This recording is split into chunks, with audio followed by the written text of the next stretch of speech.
Army chief صاحب، ہم اپنے شہداء سے جتنی مرضی محبت کرنے والے بن جائیں، ہم اتنی محبت کبھی نہیں کر سکتے جتنی محبت خاتم النبیین محمد صلی اللہ علیہ وآلہ وسلم اپنے چچا حضرت حمزہ رضی تعالیٰ عنہ سے کرتے ہیں یا اپنے باقی صحابہ سے کرتے ہیں۔ ہم ان کے جیسی محبت اپنے شہداء سے کر ہی نہیں سکتے۔ آرمی چیف صاحب، جب ہم ان مجسموں کو ختم کریں گے اور کافروں کے طرز عمل کو چھوڑ کے، تو ہم اللہ اور اس کے رسول صلی اللہ علیہ وسلم کے راستے پہ چلیں گے جو خاتم النبیین محمد صلی اللہ علیہ وسلم کا راستہ ہے۔ اللہ ہماری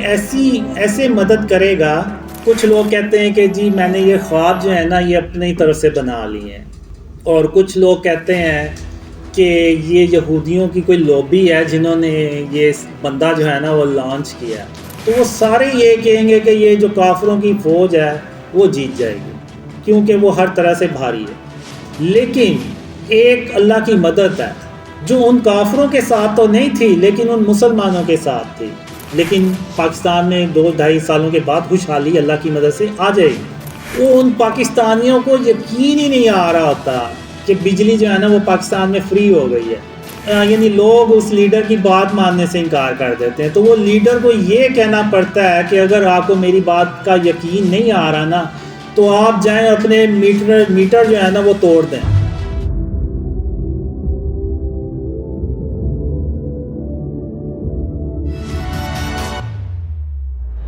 بسم اللہ الرحمن الرحیم۔ السلام علیکم ورحمۃ اللہ وبرکاتہ۔ آج جس پہ بات کروں گا میں وہ شرک اور اس کی اقسام اور موجودہ پاکستان کی صورتحال اور جو خواب ہیں وہ اسلام میں حجت ہیں یا نہیں ہیں، اور پھر اس کے بعد جو لوگ میرے بارے میں باتیں کرتے ہیں اس کے بارے میں بھی میں ذکر کروں گا۔ تو سب سے پہلے تو یہ کہ تمام تعریفیں اللہ رب العالمین کے لیے ہیں، اور بے شک اللہ آسمانوں اور زمین کا مالک ہے، اور اس کے سوا ہم کسی کو معبود سمجھ کر نہیں پکاریں گے، اور بے شک اللہ سب سے بڑھ کر مہربان ہے۔ تو آج ہم دیکھتے ہیں کہ ہم جو مسلمان ہیں وہ تعداد میں بھی بہت زیادہ ہیں،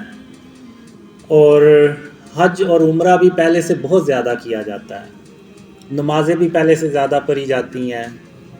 اور صدقہ اور خیرات بھی پہلے سے زیادہ کیا جاتا ہے۔ تو کیا وجہ ہے کہ سب کچھ زیادہ ہونے کے باوجود ہم مسلمان جو ہیں وہ پستی میں ہی چلتے جا رہے ہیں، یعنی ہم اندھیروں میں ڈوبتے چلے جا رہے ہیں؟ تو اس کی آخر کیا وجہ ہے؟ اس کی ایک ہی وجہ ہے کہ جو گناہ اللہ کے نزدیک سب سے بڑا ہے اس کو آج کے دور میں ہم مسلمانوں نے سب سے چھوٹا گناہ سمجھنا شروع کر دیا ہے، اور اگر دوسرے معنوں میں دیکھیں تو ہم نے اس کو گناہ ہی نہیں سمجھا، اس کو گناہ ہی سمجھنا چھوڑ دیا ہے، اور وہ ہے شرک۔ شرک کے بارے میں اللہ نے قرآن میں بھی جگہ جگہ ارشاد فرمایا ہے کہ اللہ قیامت کے دن جس کے چاہے گا گناہ بخش دے گا، مگر شرک کبھی معاف نہیں کرے گا، اور جس نے شرک کیا اس نے اپنی جان پہ ظلم کیا۔ اور آج ہم مسلمانوں نے شرک کو شرک ہی سمجھنا چھوڑ دیا ہے، اور موجودہ دور میں اگر آپ دیکھیں تو یہ دنیا اتنی شرک سے بھر چکی ہے کہ اس سے پہلے کبھی نہیں تھی۔ میں آپ کو شرک اور اس کی اقسام جب بتاؤں گا تو آپ اپنے ارد گرد گھوم کے نظر گھما کے دیکھیں تو آپ کو بھی یہی لگے گا کہ شرک جو ہے وہ واقعی اب اس دنیا میں بہت زیادہ پھیل چکا ہے۔ تو اب جو موجودہ دور ہے اس میں جو شرک ہے وہ کیا چیزیں ہیں؟ شرک صرف یہ نہیں ہے کہ ہم زبان سے یہ کہہ دیں کہ اللہ کا کوئی شریک نہیں ہے، نہیں، ہمیں عملی طور پہ بھی اس چیز کو ثابت کرنا ہے کہ ہم عملی طور پہ بھی اللہ کے ساتھ کسی کو شریک نہیں ٹھہراتے۔ اگر آپ دیکھیں تو آج ہم نے آرٹ اور کلچر کے نام پہ، ڈیکوریشن کے نام پہ، اور اگر آپ دوسرے معنوں میں دیکھیں تو ہم نے کافروں کا کلچر جو ہے اس کو اڈاپٹ کیا ہے. تو ان چیزوں کے نام پہ ہم نے جو بت اور یہ جو اسٹیچوز ہیں یہ اپنے گھروں میں ہم نے سجا لیے ہیں. جو غیر ضروری تصویریں ہیں جو دیواروں پہ ہم نے اپنے گھروں میں سجا لی ہیں, یہ سب کی سب جو ہے نا یہ فارم آف شرک ہیں. اب اگر کسی کے گھر میں ڈیکوریشن پیس پڑا ہوا ہے, چاہے اس کی شکل کچھ بھی ہے, وہ کوئی خرگوش کی شکل ہو سکتی ہے, کوئی ہرن کی مجسمہ ہو سکتا ہے, کوئی شیر کا مجسمہ ہو سکتا ہے, کوئی ایگل ہو سکتا ہے, تو وہ بھی بت ہی ہے اس میں. اور ان بتوں میں جو خانہ کعبہ میں پڑے ہوئے تھے, جو ابراہیم علیہ السلام نے توڑے تھے, ان میں اور ان میں کوئی فرق نہیں ہے. وہ بھی بت ہے, یہ بھی بت ہے, صرف شکلوں کا فرق ہے اور آپ کہہ لیں کہ جسامت کا فرق ہے. وہ بھی بے جان تھے, یہ بھی بے جان ہے. وہ بھی اس وقت کے لوگوں کو نہ کوئی نفع یا نقصان پہنچا سکتے تھے, اور یہ بھی آج کے دور میں نہ کسی کو نفع یا نقصان پہنچا سکتے ہیں. تو ابراہیم علیہ السلام, ان کو ان بتوں سے کوئی مسئلہ نہیں تھا, چاہتے تو وہ پڑے رہتے, ان کو کیا تھا, وہ تو ایک اللہ کی عبادت کرتے تھے. لیکن انہوں نے ان بتوں کو توڑ کے تو یہ عملی طور پہ ثابت کیا کہ وہ صرف زبان سے یہ نہیں کہتے, بلکہ عملی طور پہ بھی اللہ کے ساتھ کسی کو شریک نہیں ٹھہراتے. اب ایک ابراہیم علیہ السلام کے دور میں جب شہر کے لوگ سب باہر چلے گئے تو ابراہیم علیہ السلام نے سارے بتوں کو توڑ دیا. ایک بت کو نہیں توڑا جو بڑا بت تھا, اور اس کے کندھے پہ وہ کلہارا رکھ دیا. اور جب شہر کے لوگ باہر سے واپس آئے تو انہوں نے دیکھا کہ ہمارے باطل خداؤں کو کسی نے توڑ دیا ہے. تو ان میں سے ایک نے کہا کہ ہم نے ابراہیم علیہ السلام کو ان کے بارے میں باتیں کرتے سنا ہے. تو جب ابراہیم علیہ السلام کو بلایا گیا تو انہوں نے کہا کہ آپ اس بڑے بت سے پوچھیں, یہ آپ کو بتائے گا کہ یہ کس نے یہ سارا باقی بت توڑے ہیں. تو وہ جو کافر تھے انہوں نے کہا یہ بت کیسے بات کر سکتا ہے, یہ تو بے جان ہے. تو ابراہیم علیہ السلام نے کہا کہ اگر یہ بے جان ہے, یہ تمہیں کچھ بتا نہیں سکتا کہ یہ کس نے ان کو توڑ دیا, تو پھر تم ان کی پوجا کیوں کرتے ہو,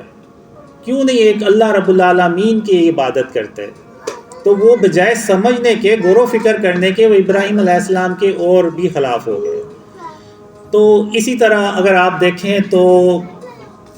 خاتم النبیین محمد صلی اللہ علیہ وآلہ وسلم فتح مکہ پہ جب خانہ کعبہ پہنچے تو محمد صلی اللہ علیہ وسلم کو ان بتوں سے کوئی مسئلہ نہیں تھا. وہ چاہتے تو صحابہ کرام سے کہہ سکتے تھے کہ ان بتوں کو اٹھا کے تو شہر سے باہر پھینک آؤ, خود ہی یہ کافر لوگ اس کو اٹھا کے لے جائیں گے. لیکن حضرت محمد صلی اللہ علیہ وآلہ وسلم نے ان بتوں کو اپنے ہاتھوں سے توڑا اور سب صحابہ کے سامنے توڑا, اور یہ پیغام دیا کہ میں نے صرف زبان سے نہیں بلکہ عملی طور پہ بھی شرک کو اپنے آپ سے بچایا ہے اور ان بتوں کو توڑا ہے. اور یہ پیغام انہوں نے اپنی امت کو قیامت تک کے لیے بتا دیا کہ آپ لوگوں نے بھی اپنے گھروں میں, اپنے علاقوں میں بتوں کو سجانا نہیں ہے بلکہ ختم کرنا ہے. تو اب لوگ مجھے باتیں کرتے ہیں کہ جی میری داڑھی نہیں ہے, میری نمازیں نہیں ہیں. تو یہ جو شرک ہے, یہ جو بت ہیں, ان کو ختم کرنا, ان تصویروں کو ختم کرنا بھی تو سنت ہے. تو آپ جو میرے خلاف ویڈیوز بناتے ہیں اور مجھے کہتے ہیں کہ جی میری داڑھی نہیں ہے, تو یہ بتوں کو توڑنا, بتوں کو ختم کرنا, تصویروں کو ختم کرنا, یہ بھی تو سنت ہے. تو آپ یہ بھی سنت تو پوری کریں. یہ لوگ اس طرف نہیں آئیں گے. اب اگر آپ نظر دہرائیں تو آپ کو شرک کی بہت سی اقسام نظر آئیں گی. آپ بڑی بڑی ہاؤسنگ سوسائٹیز میں چلے جائیں, وہاں پہ انہوں نے بڑے بڑے بت بنائے ہوئے ہیں, اور وہ یہ کہتے ہیں کہ یہ ہماری سوسائٹیز کی زینت بڑھاتے ہیں, یہ ہماری سوسائٹی کے خوبصورتی کو بڑھاتے ہیں. بلکہ ایک لاہور میں ایک بہت بڑی ہاؤسنگ سوسائٹی ہے, انہوں نے تو پورا ایک بلاک بنایا ہوا ہے احرام مصر کے اوپر, اور وہ جو باطل خدا ہیں وہ انہوں نے بڑے بڑے بنا کے رکھے ہوئے ہیں. تو اب یہ کیسے ہو سکتا ہے کہ ہم ایک اسلامک ملک میں رہتے ہیں, پاکستان ایک اسلامک کنٹری ہے, تو یہاں پہ اگر ہم باطل خداؤں کو, ان کے مجسموں کو ادھر جگہ جگہ سجائیں گے تو آپ کا کیا خیال ہے کہ اللہ ہماری مدد کرے گا؟ اللہ کبھی ہماری مدد نہیں کرے گا. ہم جو ہے وہ اپنے راستے سے بہت دور بھٹک چکے ہیں. تو آج ہمیں جو ہے یہ اپنے آپ کو ان جو شرک کی فارمز ہیں، جو شرک ہیں، ان سے اپنے آپ کو بچانا ہوگا، ورنہ آپ بھول جائیں کہ اس ملک میں کوئی خوشحالی آئے گی، اللہ کی مدد آئے گی. بہت سے لوگ مجھ سے پوچھتے ہیں کہ تمہیں خوابوں میں کیا آیا کہ کب پاکستان کے حالات صحیح ہوں گے؟ تو میں اپنے خوابوں کی بیس پہ کہتا ہوں کہ جب تک ہم اپنے آپ کو شرک اور اس کی اقسام سے نہیں بچائیں گے، اس ملک کو شرک اور اس کی اقسام سے نہیں پاک کریں گے، تو تب تک آپ بھول جائیں کہ اللہ کی کوئی مدد آئے گی، اور تب تک پاکستان کے جو حالات ہیں وہ مزید خراب ہی ہوتے چلے جائیں گے اور بہتری کی کوئی امید نہیں ہے. تو اگر دیکھیں تو آپ بڑے بڑے بینرز لگے ہوئے ہیں جن پہ غیر ضروری تصاویر ہیں، تو یہ بھی سب فارم آف شرک ہے. ایک حدیث ہے کہ جس گھر میں تصویر ہوگی وہاں پر اللہ کی رحمت کے فرشتے نہیں آئیں گے. تو جب ایک تصویر سے اللہ کی رحمت کے فرشتے نہیں آئیں گے، تو یہ جو بت ہیں جو ہم نے اپنے گھروں میں سے جائے ہوئے ہیں، ان کے ہوتے ہوئے تو سوال ہی پیدا نہیں ہوتا کہ اللہ ہماری کوئی مدد کرے. اب میں نے جب اپنے خواب شیئر کرنا شروع کیے تو مجھے اللہ نے بہت سے خوابوں میں دکھایا بھی اور بتایا بھی کہ قاسم میں تیری صرف اس لیے مدد کر رہا ہوں کہ تو نے اپنے آپ کو شرک اور اس کی اقسام سے بچانا شروع کر دیا. تو اب اتنے یعنی آپ دیکھیں کہ شرک اتنا پینیٹریٹ کر چکا ہے کہ مکہ اور مدینہ بھی ان چیزوں سے پاک نہیں رہے. آپ نے اکثر دیکھا ہوگا یوٹیوب پہ آپ جائیں، آپ سرچ کریں تو بہت سی آپ کو ایسی ویڈیوز نظر آئیں گی جس میں لوگوں نے اپنے جسموں پہ ٹیٹوز بنوائے ہوئے ہیں اور ان میں وہ تصاویر بنی ہوئی ہیں، اور وہ اسی کے ساتھ عمرہ کر رہے ہیں، اسی کے ساتھ وہ مدینے میں جا کے نمازیں پڑھ رہے ہیں. اور اگر آپ دیکھیں تو بہت سے لوگ مکہ اور مدینہ میں ٹی شرٹس پہن کے جاتے ہیں، قمیضیں پہن کے جاتے ہیں جن کے اوپر شیروں کے یا اس طرح سے دوسرے جانوروں کی تصویریں بنی ہوتی ہیں. تو اگر آپ دیکھیں تو ہمارے جو مکہ اور مدینہ جو اتنی پاک جگہ ہیں وہ بھی شرک سے نہیں بچی ہوئی، وہاں بھی شرک کی آپ کو اقسام نظر آئیں گے. اب جو موجودہ پاکستان کے حالات ہیں اگر آپ دیکھیں تو یعنی جس طرف ہم جا رہے ہیں، آپ کے بھی ذہن میں ہوگا کہ شاید آج سے 2-4 سال بعد ہمیں لائٹس اور پنکھے افورڈ کرنا بھی مشکل ہو جائے. جس طرح سے یہ بجلی کے بلز آ رہے ہیں اور مہنگائی ہو رہی ہے اور پیٹرول کی پرائسز اوپر جا رہی ہیں، تو یہ سب اس لیے ہو رہا ہے کہ ہم جو بھی پلانز بناتے ہیں گورنمنٹ کے لیول پہ، جو بھی پلانز بناتے ہیں، تو اللہ کی مدد ہمارے ساتھ ہوتی ہی نہیں ہے. جب اللہ کی مدد ہی ہمارے ساتھ نہیں ہوتی تو وہ جو پلانز ہم بناتے ہیں وہ بجائے کامیاب ہونے کے وہ الٹے ہو جاتے ہیں، اور ہم جو ہے وہ اور زیادہ قرضہ لینا پڑتا ہے اور زیادہ مہنگائی کرنی پڑتی ہے. تو پاکستان جب بنایا گیا تو ہم نے اللہ کے نام پہ بنایا اس کو، یعنی پاکستان کا مطلب کیا؟ لا الہ الا اللہ. اور لا الہ الا اللہ کا مطلب کیا؟ کہ ایسی جگہ جو ہر طرح کے شرک سے پاک ہو. یہ نہیں ہے کہ ہم زبان سے تو کہتے ہیں کہ اللہ کا کوئی شریک نہیں ہے، لیکن عملی طور پہ ہم نے اپنے گھروں میں بت بھی سجائے ہوئے ہیں اور ہم نے تصاویر بھی لگائی ہوئی ہیں، اور ہم انڈین موویز بھی دیکھتے ہیں. اور انڈین موویز میں آپ کو شاید ہی کوئی ایسی مووی ملے جس میں وہ اپنے باطل خدا نہیں دکھاتے.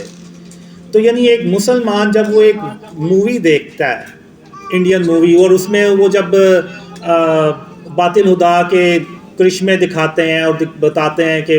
ہیرو جو تھا وہ ناکام ہو رہا تھا اور باطل خدا نے اس کی مدد کی اور وہ کامیاب ہو گیا، اب وہ سٹوری ایک مسلمان اپنے کسی دوسرے مسلمان کو شیئر کرے گا اور کہے گا کہ یار تم بھی فلم دیکھنا، بڑی اچھی ہے. تو وہ اب عملی طور پہ تو وہ شرک کر رہا ہے، وہ اپنی زبان سے مانے یا نہ مانے وہ ایک علیحدہ بات ہے، لیکن عملی طور پہ تو اس نے کیا ہے. جیسے یہ بت رکھے ہوئے ہیں اور تصاویریں رکھی ہوئی ہیں، تو ہمیں عملی طور پہ بھی یہ ثابت کرنا ہے کہ ہم شرک اور اس کی اقسام سے اپنے آپ کو بچاتے ہیں. تو اب جو اسٹیچوز ہیں، اب اللہ کی کچھ صفات ہیں، جیسے ایک صفت ہے کہ غرور اور تکبر جو ہے یہ صرف اللہ کی ذات ہے، یہ اللہ کی صفت ہے۔ غرور اور تکبر صرف اللہ رب العالمین کر سکتا ہے، اس کے علاوہ کوئی کرے گا تو وہ شرک کرے گا۔ تو اسی طرح اللہ کی ایک صفت ہے مصور، یعنی آرٹسٹ۔ تو اب یہ جتنی بھی تصویریں ہیں، یہ جتنے بھی بت ہیں، مجسمے ہیں، یہ صرف اللہ رب العالمین ہی بنا سکتا ہے۔ اب جیسے قرآن میں اللہ نے آدم علیہ السلام کا ذکر کیا ہے کہ آدم علیہ السلام کا اللہ نے پہلے مجسمہ بنایا مٹی کا، پھر اس میں جان ڈالی تو وہ آدم علیہ السلام زندہ ہو گئے۔ تو اب آپ کا کیا خیال ہے، یہ جو ہم پرند دیکھتے ہیں، پرندے دیکھتے ہیں، یہ جو جانور دیکھتے ہیں، ہاتھی، گھوڑا اور دوسرے جانور، شیر، چیتے اور مچھلیاں، کیا یہ خود بخود پیدا ہو گئی ہوں گی؟ نہیں، اللہ نے ان کے بھی پہلے مجسمے بنائے ہوں گے اور ان میں جان ڈالی ہوگی اور یہ زندہ ہو گئے۔ تو یعنی اس سے ثابت یہ ہوا کہ جو مجسمے بنانا ہے یہ اللہ رب العالمین کا کام ہے، یہ اس کی صفت ہے، کیونکہ وہی ان میں جان ڈال سکتا ہے۔ اور جب کوئی انسان یہ کام کرے گا، بت بنائے گا اور دوسری چیزیں کرے گا، تصویریں بنائے گا، تو وہ شرک کرے گا، کیونکہ وہ اس میں جان تو نہیں ڈال سکتا۔ تو قیامت کے دن اللہ جنہوں نے بت بنائے ہیں، جنہوں نے بت اپنے گھروں میں رکھے ہوئے ہیں، اللہ ان سے کہے گا کہ اس میں جان ڈالو، وہ نہیں جان ڈال سکیں گے۔ جب وہ جان نہیں ڈال سکیں گے تو اللہ جو ہے وہ ان کو جہنم میں پھینک دے گا۔ تو اس لیے یہ جو مجسمے بنانا، یہ سارے کام جو ہیں یہ اللہ رب العالمین کے ہیں، یہ ہم انسانوں کے نہیں ہیں۔ خاص طور پہ ہم مسلمانوں کو تو ہر حال میں ان چیزوں سے اپنے آپ کو بچانا ہے۔ اب ہم کرتے کیا ہے کہ ہم نے اللہ کو خوش کرنے کی بجائے اپنے نفس کو خوش کرنا شروع کر دیا ہے، اور ہم اتنے یعنی نفس کے غلام بن گئے ہیں کہ ہم بیسیکلی کافروں کی کاپی کرنا چاہتے ہیں۔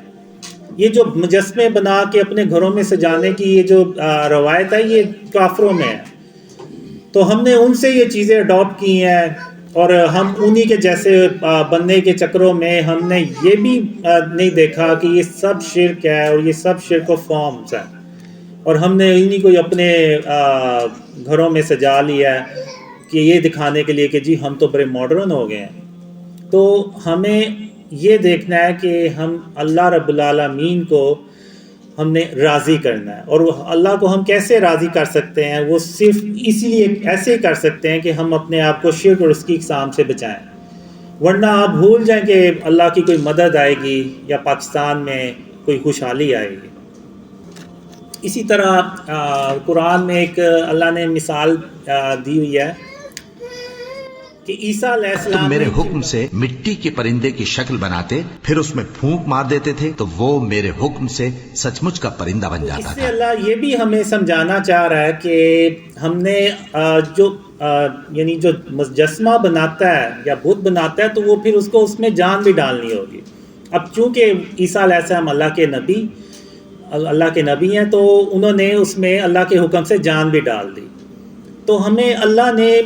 ان مثالوں سے یہ ہمیں بتانے کی کوشش کی ہے کہ جو بت ہے نا، ہم نے ان سے اپنے آپ کو بچانا ہے، کیونکہ ہم اس میں جان نہیں ڈال سکتے۔ تو جب جان ہی نہیں ڈال سکتے تو پھر اور جب ہمیں یہ کوئی نفع نہیں پہنچا سکتے، کوئی نقصان نہیں پہنچا سکتے، تو پھر ہم ان کو کیوں رکھتے ہیں؟ اور ہم نے تو اپنے نبی خاتم النبیین محمد صلی اللہ علیہ وسلم کی سنت پہ عمل کرنا ہے۔ یہ بھی محمد صلی اللہ علیہ وسلم کی سنت ہے، جو بتوں کو ختم کرنا، تصویروں کو ختم کرنا۔ ایک حدیث ہے کہ حضرت محمد صلی اللہ علیہ وسلم نے حضرت علی رضی تعالیٰ عنہ کو ایک مشن دیا کہ علی رضی تعالیٰ عنہ آپ جائیں اور جتنی بھی آپ کو قبریں اونچی نظر آئیں ان کو برابر کر دیں، اور جتنی بھی تصاویریں اور آپ کو یہ جو دوسری چیزیں ملیں آپ ان کو ختم کر دیں۔ یہ ان کو مشن دیا خاتم النبیین محمد صلی اللہ علیہ وسلم نے۔ تو اگر ہم چاہتے ہیں کہ ہمارا ملک جو ہے وہ ترقی کرے، ہمارے ملک میں خوشحالی آئے، تو ہمیں اللہ رب العالمین کو خوش کرنا ہے، اور ہم اللہ رب العالمین کو تبھی خوش کر سکتے ہیں جب ہم شرک اور اس کی اقسام سے بچائیں، ورنہ ہم ہر کام پہلے سے زیادہ کرتے ہیں، لیکن آخر کیا وجہ ہے کہ اللہ کی مدد ہمارے ساتھ نہیں ہے؟ تو اس کی ایک ہی وجہ ہے کہ آج ہم شرک جو ہے اس کو شرک ہی نہیں سمجھتے، اس کو کوئی گناہ ہی نہیں سمجھتے، بلکہ اس کو تو ہم اپنے گھروں کی زینت سمجھتے ہیں کہ یہ جو بت ہیں، یہ جو ڈیکوریشن پیسیز ہیں، یہ ہمارے گھروں کی زینت بڑھاتے ہیں، یہ ہماری ہاؤسنگ سوسائٹیز کی زینت بڑھاتے ہیں۔ تو بجائے اس کے کہ جو گناہ سب سے بھرا ہے اللہ کے نزدیک، جس کی کوئی معافی نہیں ہے، اس کو آج مسلمانوں نے ایک چھوٹا سا گناہ سمجھ لیا۔ تو آج ہمیں اس پہ غور و فکر کرنے کی ضرورت ہے۔ اس کے بعد میں آؤں گا کہ ڈریمز جو ہیں، یہ جو خواب ہے، کیا یہ حجت اسلام میں حجت ہیں یا نہیں ہے؟ تو اس سے پہلے میں یہی سمجھتا رہا تھا کہ یہ شاید کوئی حدیث ہے جس میں یہ ہے کہ جو خواب ہیں وہ حجت نہیں ہوتے۔ تو میں نے کچھ دن پہلے عرفان بھائی سے پوچھا کہ آپ مجھے یہ بتائیں یہ حدیث ہے یا کیا ہے؟ اگر حدیث ہے تو اس کا ریفرنس کیا ہے؟ تو عرفان بھائی نے مجھے بتایا کہ یہ کوئی حدیث نہیں ہے، یہ صرف علماء کا ایک موقف ہے کہ جو ڈریمز ہیں یہ اسلام میں حجت نہیں ہوتے۔ تو میں یہی سمجھا تھا جیسے وہ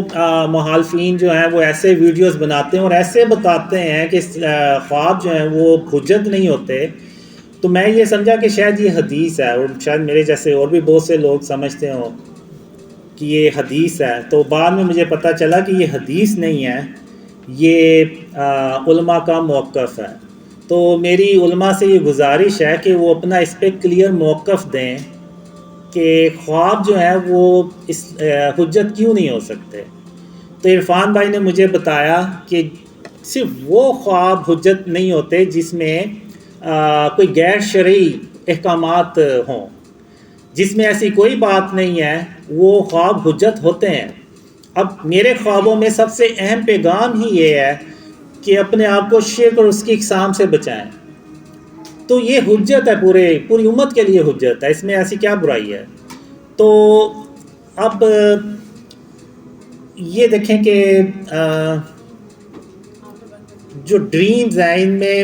یعنی میرے جو مخالفین ہیں وہ بھی اپنی ویڈیوز میں یہ کہتے ہیں کہ اس کے جو خواب ہیں، جو اس کو خوابوں میں پیغامات دیے گئے ہیں، وہ آلریڈی پہلے سے حدیثوں میں موجود ہے، قرآن میں موجود ہے، یعنی وہ بھی اس چیز کو ایکسیپٹ کر رہے ہیں کہ اس کے خوابوں میں ایسی کوئی بات نہیں ہے جو قرآن اور حدیث سے ٹکرائے، یعنی اس کا مطلب ہے کہ وہ حجت ہے۔ پھر یہ ایک جو میرے ڈریمز ہیں یہ ایک طرح سے پوری امت کے لیے ایک ریمائنڈر ہے کہ اللہ ایک پیغام سے، ایک خوابوں کے ذریعے سے ایک پیغام ہمیں دے رہا ہے، ایک ریمائنڈ کروا رہا ہے کہ اس دور میں جس میں آپ کہہ لیں کہ شرک اتنا بڑھ چکا ہے کہ لوگوں نے شرک و شرک ہی سمجھنا چھوڑ دیا ہے، تو اللہ نے وہ ایک ریمائنڈر بھیجا ہے کہ آپ اپنے آپ کو شرک سے بچائیں اور اس کی اقسام سے بچائیں۔ اور جو اللہ نے مجھے خوابوں میں یہ بھی بتایا کہ شرک کی اقسام کیا ہیں اور ان سے ہم کیسے بچ سکتے ہیں، تو وہ میں انشاءاللہ آگے جا کے وہ بھی ڈسکس کروں گا۔ تو میری علماء سے یہ گزارش ہے کہ وہ اس چیز پہ کلیئر موقف دیں کہ خواب جو ہیں وہ اسلام میں حجت کیوں نہیں ہو سکتے۔ تو ایسا نہ ہو کہ اللہ اپنی رحمت سے جب یہ خواب سچ کر دکھائے تو یہ جو دوسرے جو مسلمان ہیں، خاص طور پہ جو آپ کو فالو بھی کرتے ہیں، وہ آپ سے پھر یہ کہتے پھریں گے کہ آپ تو کہا کرتے تھے کہ ڈریمز حجت نہیں ہوتے، تو اس کے خوابوں پہ عمل کرتے ہوئے جب ہم نے اس ملک کو شرک اور اس کی اقسام سے پاک کیا تو اللہ کی رحمتیں اور برکتیں نازل ہوئیں اور ہم ان مشکلات سے باہر نکل گئے اور اس ملک میں خوشحالی آ گئی۔ تو آپ کہتے تھے کہ یہ حجت نہیں ہوتے، اس کے خواب تو پاکستان کے لیے حجت بن گئے ہیں، اور بلکہ نہ صرف پاکستان کے لیے بلکہ پوری امت کے لیے حجت بن گئے ہیں۔ پوری امت کو یہ پیغام کیا پوری دنیا میں کہ اگر آپ نے بھی اس ان اندھیروں سے باہر نکلنا ہے تو آپ بھی اپنے آپ کو شرک اور اس کی اقسام سے بچائیں، تو آپ بھی اسی طرح ہی خوشحال ہو جائیں گے جیسے کہ آج پاکستان کے لوگ ہیں۔ تو ایسا نہ ہو کہ کل کو آپ لوگ جو ہیں مسلمان وہ آپ علماء کو یہ کہتے کہیں کہ آپ کی یہ بات، اگر یہ بات غلط تھی تو ہو سکتا ہے آپ کی باقی باتیں بھی غلط ہوں، تو وہ آپ کی باقی باتوں پہ بھی یقین نہ کریں۔ تو میری آپ سے یہ گزارش ہے کہ آپ اس پہ کلیئر موقف دیں کہ کون سے خواب حجت ہوتے ہیں اور کون سے خواب حجت نہیں ہوتے، کیونکہ جو میرے مخالفین ہیں وہ اس چیز کو بیس بنا کے کہتے ہیں کہ ڈریم جو ہیں وہ حجت نہیں ہوتے۔ میں آپ کو مثالیں بھی دوں گا کہ اسلام میں خوابوں کی اہمیت کتنی زیادہ ہے۔ پہلی مثال میں دوں گا آپ کو کہ ہم ہر سال جو بڑی عید پہ قربانی کرتے ہیں وہ بھی ایک خواب کے نتیجے میں ہم کرتے ہیں۔ ابراہیم علیہ السلام کو خواب آیا تھا کہ وہ اپنے بیٹے اسماعیل کو اللہ کی راہ میں قربان کرتے ہیں۔ تو جب ابراہیم علیہ السلام جب یہ عمل کرنے لگے تو اللہ نے ارشاد فرمایا کہ بس ابراہیم بس، آپ نے اپنا خواب سچ کر دکھایا۔ تو اللہ نے ان کی جگہ ایک دمبا بھیج دیا جس کو ابراہیم علیہ السلام نے قربان کیا، اور وہ اللہ کو عمل اتنا پسند آیا کہ قیامت تک کے مسلمانوں کے لیے اللہ نے یہ فرض کر دیا کہ جو اس کی استطاعت رکھتا ہے وہ بھری عید پہ قربانی کرے۔ تو یہ بھی ایک خواب کا نتیجہ تھا۔ پھر اس کے بعد اگر آپ دیکھیں تو یوسف علیہ السلام، ان کو بھی خواب آیا، اور یوسف علیہ السلام کے دور میں کافر بادشاہ جس نے یوسف علیہ السلام پہ ظلم کیا، ان کو جیل میں بھیج دیا، اس ظالم بادشاہ کو ایک خواب آیا کہ 7 پتلی گائیں جو ہیں وہ 7 موٹی گایوں کو کھا رہی ہیں۔ تو اس وقت کسی کو اس کی تعبیر ہی نہیں سمجھ آئی۔ تو بادشاہ کا ایک درباری ہوتا تھا، تو اس نے کہا کہ مجھے ایک شخص کا پتہ ہے، وہ آپ کو اس خواب کی تعبیر بالکل صحیح بتائے گا۔ ان کا نام ہے یوسف علیہ السلام۔ تو جب یوسف علیہ السلام کو بلایا گیا تو یوسف علیہ السلام نے جو اس خواب کی تعبیر بتائی وہ یہ بتائی کہ 7 خوشحالی کے سال آئیں گے، پھر اس کے بعد 7 خشک سالی کے سال آئیں گے۔ تو آپ نے خوشحالی کے سالوں میں جو اناج جمع کیا ہوگا وہ آپ نے باقی خشک سالی کے سالوں میں ان کو استعمال کرنا ہے۔ تو پھر یوسف علیہ السلام کو یہ اس کی ذمہ داری دی گئی کہ آپ اس پہ کام کریں۔ تو یوسف علیہ السلام نے اللہ کی مدد سے اس پہ کام کیا، اور وہ اس وقت کے لوگ جو ہیں وہ اس قحط زیادہ جو سال تھے ان سے وہ بچ گئے۔ تو وہ بھی ایک خواب تھا، اور وہ ایک ظالم بادشاہ کا خواب تھا جو اللہ کو مانتا بھی نہیں تھا، تو اس کا خواب بھی سچا ہوا۔ تو اس کے بعد اگر آپ دیکھیں تو جو اذان ہوتی ہے وہ بھی 3 صحابہ کو خوابوں میں آیا اذان کے بارے میں، جو ہم دن میں 5 بار سنتے ہیں۔ تو اب علماء کہیں گے کہ یہ نبیوں کے خواب تھے یا نبیوں نے اپروو کیے تھے خواب۔ وہ جو ظالم بادشاہ کو خواب آیا تھا وہ یوسف علیہ السلام یعنی اللہ کے نبی نے وہ خواب اپروو کیا تھا۔ تو چلیں یہ بھی مان لیتے ہیں، کیونکہ جو نبی کا خواب ہوتا ہے وہ وحی ہوتا ہے، بلکہ نبی جو ہوتے ہیں اللہ کے، ان کا ایک ایک بات، ایک ایک عمل وہ اللہ کی طرف سے ہوتا ہے۔ تو چلیں یہ بھی مان لیتے ہیں کہ وہ چونکہ نبیوں نے اپروو کیا تھا۔ تو اب میں ایک آپ کو ایسی مثال دوں گا جو یعنی خاتم النبیین محمد صلی اللہ علیہ وسلم کے بعد ایک آدمی کو خواب آیا تھا، اور وہ خواب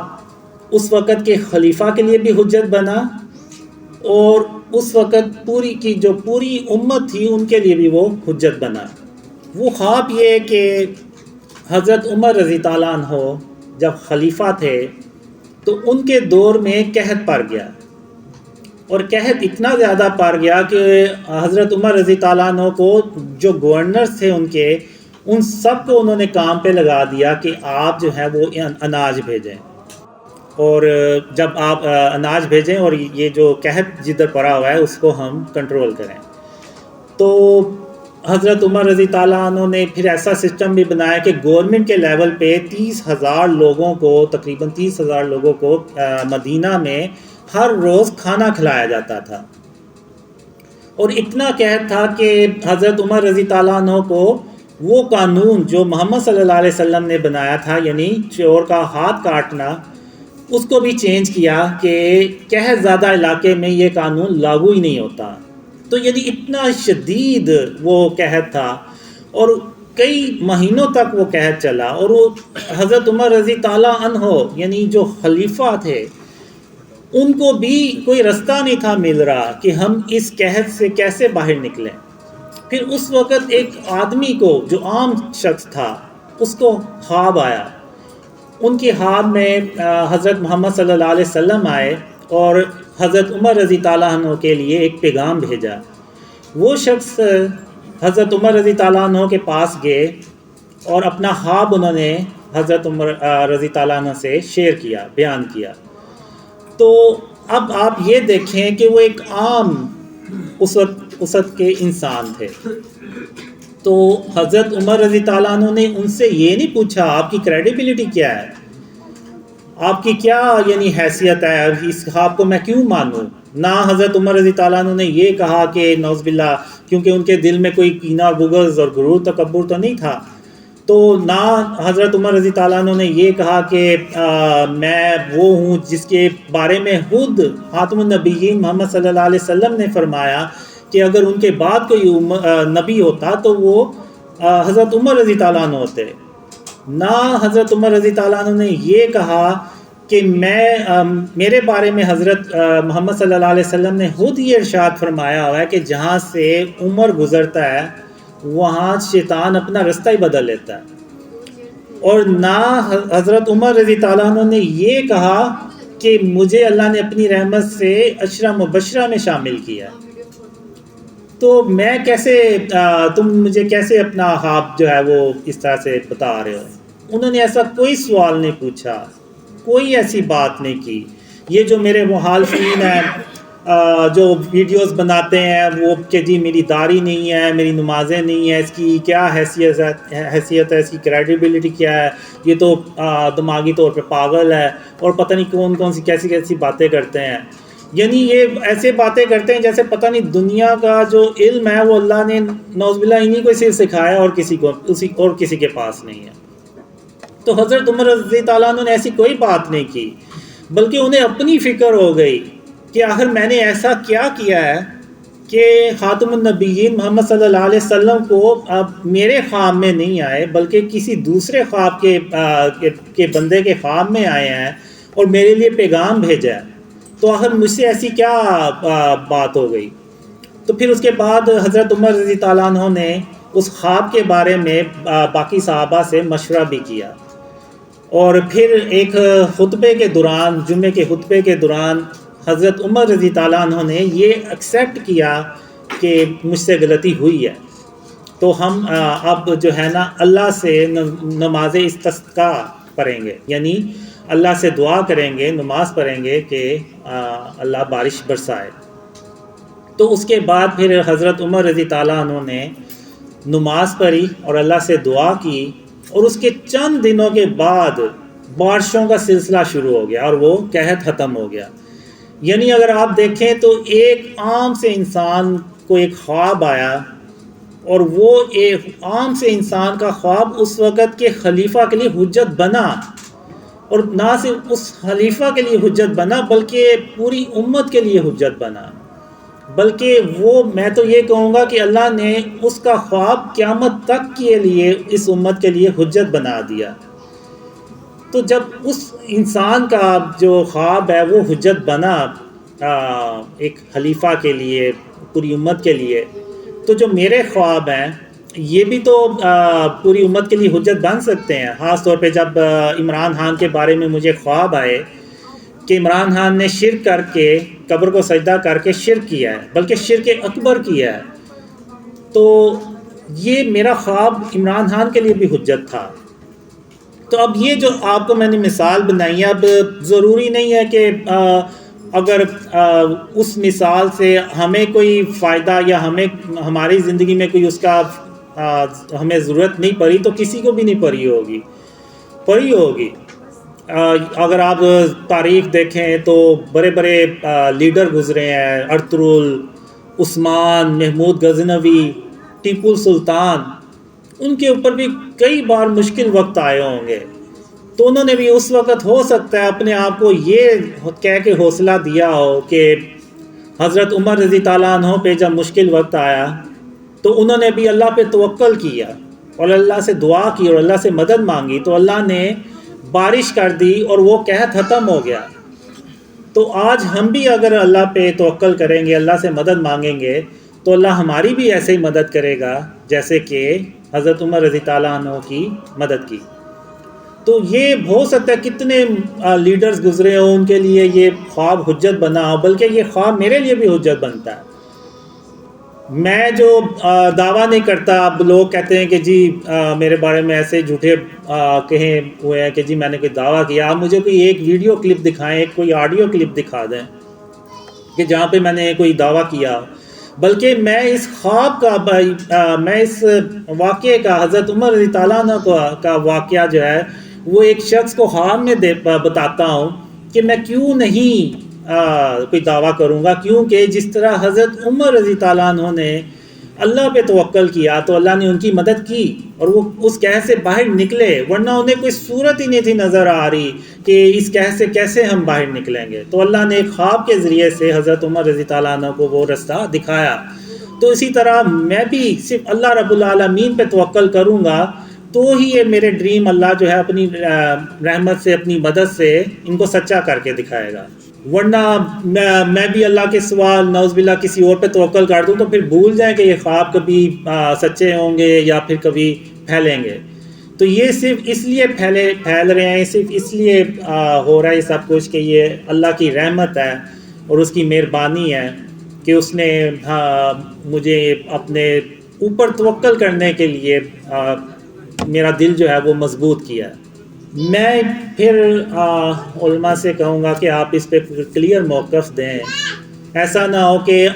آپ لوگوں نے جو کہا ہوا ہے کہ خواب حجت نہیں ہوتے، اور کئی لوگ آپ کی بات پہ یقین کر کے تو اتنے برے کمنٹس کرتے ہیں نا، یعنی اتنی برے میں علماء سے کہوں گا آپ ذرا ان ویڈیوز پہ جا کے کمنٹس تو چیک کریں کہ وہ کمنٹس کیسے کرتے ہیں. یعنی آپ دیکھیں کہ ایک بحیثیت مسلمان وہ لوگ کیسے کسی دوسرے مسلمان کے بارے میں اس طرح سے نقصان پہنچا سکتے ہیں. یعنی یہ حدیث ہے کہ مسلمان وہ ہے جس کی زبان اور جس کے ہاتھ سے دوسرا مسلمان محفوظ رہے. تو اب ایسا نہ ہو کہ ان کا یہ عمل قیامت کے دن ان کی گلے کی ہڈی بن جائے جو نہ ان سے نگلی جائے اور نہ پھر ان سے اگلی جائے. ایک موجودہ دور میں بھی ایک واقعہ ہوا جس کی وجہ سے آج ہم یہاں پہ بیٹھے ہوئے ہیں. تو وہ بھی ایک خواب کا نتیجہ تھا. بابا قوم محمد علی جناح جب یہاں سے تانگ آ کے تو یو کے چلے گئے، تو جب وہ یو کے میں تھے تو اس وقت بابا قوم محمد علی جناح کو حضرت محمد صلی اللہ علیہ وسلم کی زیارت ہوئی اور انہوں نے کہا کہ محمد علی جناح واپس جاؤ تم اور وہاں پہ برے صغیر کے مسلمانوں کی مدد کرو. تو پھر اس خواب کے بعد وہ واپس پاکستان آئے اور پاکستان کے لیے انہوں نے جد و جہد کی اور اللہ کی رحمت سے پاکستان یہ وجود میں آیا جہاں ہم اس وقت بیٹھے ہوئے ہیں. تو یہ بھی ایک خواب کا نتیجہ ہے. اگر ہو سکتا ہے اس وقت بابا قوم محمد علی جناح کو وہ خواب نہ آتا تو وہ پاکستان ہی نہ آتے اور اس صورت میں پاکستان وجود میں ہی نہ آتا. تو پاکستان کا جو وجود ہے وہ بھی ایک خواب کے نتیجے میں آیا تھا. یہ بھی ایک مثال ہے. اب اسلام میں ڈریمز کی جو اہمیت ہے وہ کیا ہے کوئی بھی نہیں بتاتا. یہ جتنے بھی میرے خلاف ویڈیوز بناتے ہیں بس یہ کہتے ہیں کہ جی اسلام میں خواب حجت نہیں ہوتے، اور اس بیس پہ مجھے وہ جھٹلاتے ہیں، میرے خوابوں کو بھی جھٹلاتے ہیں. آخر اس میں ایسی بات ہی کیا ہے؟ یہی تو پیغام ہے میرے خوابوں میں سب سے بڑا کہ اپنے آپ کو شرک اور اس کی اقسام سے بچائیں. اس میں کیا برائی ہے؟ تو پوری امت کے لیے حجت ہے. اب حضرت محمد صلی اللہ علیہ وسلم ہر فجر کی نماز کے بعد صحابہ سے پوچھا کرتے تھے کہ آپ کو کوئی خواب تو نہیں آیا، آپ جس کو خواب آئے وہ شیئر کرے۔ اور پھر ایک حدیث میں خاتم النبیین محمد صلی اللہ علیہ وسلم نے فرمایا کہ نبوت کا سلسلہ ان پہ ختم ہو گیا، محمد صلی اللہ علیہ وسلم اللہ کے آخری رسول ہیں، تھے اور رہیں گے، ان کے بعد نہ کسی نبی نے آنا نہ کسی رسول نے آنا، ان پہ نبوت کا سلسلہ ختم ہو گیا۔ لیکن محمد صلی اللہ علیہ وسلم نے یہ بھی ارشاد فرمایا کہ میرے جانے کے بعد مبشرات کا سلسلہ باقی رہے گا۔ تو صحابہ نے پوچھا یہ مبشرات کیا ہیں؟ تو آپ صلی اللہ علیہ وسلم نے فرمایا سچے خواب، یعنی سچے خواب جو ہیں، یعنی سچے خواب کا مطلب یہ نہیں کہ وہ اچھے ہی ہوں، بعض اوقات ہوتا ہے کہ برے خواب بھی سچے ہو جاتے ہیں، تو وہ سچے خوابوں کا ذکر ہوا ہے۔ اور پھر ایک صحیح مسلم بخاری کی حدیث ہے کہ جس میں آپ صلی اللہ علیہ وسلم نے فرمایا کہ سچے خواب جو ہیں یہ نبوت کا 46واں حصہ ہے۔ ابن ماجہ میں ہے کہ 170 سچے خواب جو ہے نا وہ نبوت کا 170واں حصہ ہے، ایک حدیث میں 40واں حصہ ہے، اور ایک حدیث میں تو 25واں حصہ لکھا ہوا ہے، اور یہ سب حدیثوں میں موجود ہے۔ یعنی یہ خواب و اسلام میں خوابوں کی اہمیت بیان کی گئی ہے، اور یہ کس نے بیان کی ہے؟ یہ خاتم النبیین محمد صلی اللہ علیہ وسلم نے بیان فرمائی ہے۔ تو ہم نے یہ حدیثوں کو بھلا دیا، اور وہ جو علماء کا موقف ہے اس کو اتنا سٹرونگلی ہم پیش کرتے ہیں کہ پتہ نہیں جیسے وہ کوئی حدیث ہے۔ تو میں پھر یہی کہوں گا کہ آپ علماء سے کہ اس پہ کوئی کلیئر موقف دیں۔ میرے خوابوں میں یہ ہے کہ جو شرک ہے اس کی اقسام، شرک اور اس کی اقسام سے اپنے آپ کو بچائیں۔ تو بہت سے لوگ کہتے ہیں کہ جی یہ تو شیطان آ کے آپ کو بہکا رہا ہے، تو میں ان سے پوچھتا بھی ہوں کہ کیا نعوذ باللہ شیطان جو ہے وہ اس نے توبہ کر لی ہے کہ وہ سیدھے رستے پہ آ گیا اور مجھے آ کے بتا رہا ہے کہ یار تم اپنے آپ کو شرک اور اس کی اقسام سے بچاؤ، نہیں تو قیامت کے دن اللہ جو ہے نا وہ شرک معاف نہیں کرے گا۔ یہ کیسے ہو سکتا ہے کہ شیطان آ کے مجھے کہے کہ تم غرور اور تکبر نہ کرو، شیطان آ کے مجھ سے کہے کہ اپنے سینے سے کینہ اور بغض نکال دو، شیطان مجھ سے یہ کہے آ کے کہ زمین پہ اکڑ کے مت چلو، عاجزی سے چلو اور سر کو جھکا کے چلو۔ یہ کیسے ہو سکتا ہے کہ شیطان مجھے یہ چیزیں آ کے سکھانا شروع ہو جائے کہ اپنی جو کھانے کی برتن ہیں ان کو اپنی انگلی سے چاٹ کے صاف کر لیا کرو؟ تو یعنی یہ کیسے ہو سکتا ہے کہ یعنی کسی کا مذاق نہ ہو رہا ہو، کسی دوسرے مسلمان کا مذاق نہ ہو رہا ہو؟ یہاں تک اللہ نے مجھے کہا کہ کسی مسلمان کا جب تم مذاق اڑاتے ہو تو تم اس کا نہیں بلکہ کسی مسلمان کا نہیں، کسی انسان کا، اب وہ انسان مسلمان بھی ہو سکتا ہے اور کافر بھی ہو سکتا ہے۔ تو یعنی مجھے اللہ نے حرام میں کسی کافر کا بھی مذاق اڑانے سے منع فرمایا کہ کیونکہ اس صورت میں تم اس کا مذاق نہیں اڑا رہے ہو، تم نعوذ باللہ اللہ رب العالمین کا مذاق اڑا رہے ہو کہ اللہ نے اس کو پیدا کر کے اس کو ایسا بنا کے نعوذ باللہ کوئی بہت بڑی غلطی کر دی۔ تو اللہ نے مذاق اڑانے سے بھی منع فرمایا۔ تو یہ کیسے ہو سکتا ہے کہ شیطان جو ہے وہ سیدھے رستے پہ آ گیا اور مجھے یہ چیزیں سکھا رہا ہے؟ تو آپ یعنی مجھے یہ جو ویڈیوز بناتے ہیں وہ خود کہتے ہیں کہ اس کے خوابوں میں وہی چیزیں جو پہلے سے موجود ہیں، تو پھر یہ کیسے حجت نہیں ہو سکتی؟ تو اس پہ بھی ذرا کلیئر بات کی جائے۔ اب میں بات کروں گا 6 ستمبر کے حوالے سے، کیونکہ آج 6 ستمبر بھی ہے، تو آج کے دن ہم پاکستانی جو ہیں وہ اپنے شہداء کو یاد کرتے ہیں، ان کی قربانیوں کو یاد کرتے ہیں۔ اب اگر آپ دیکھیں تو آج ہم یعنی خاتم النبیین محمد صلی اللہ علیہ وسلم کا جو رستہ ہے وہ اس سے اتنی دور جا چکے ہیں کہ ہم جو ہے نا وہ اندھیروں میں ڈوب چکے ہیں۔ اب میں army chief general Asim Munir ان سے گزارش کروں گا کہ آپ اب میں جو بات کرنے جا رہا ہوں اس پہ تھوڑا سا آپ بھی غور کریں۔ آرمی چیف صاحب،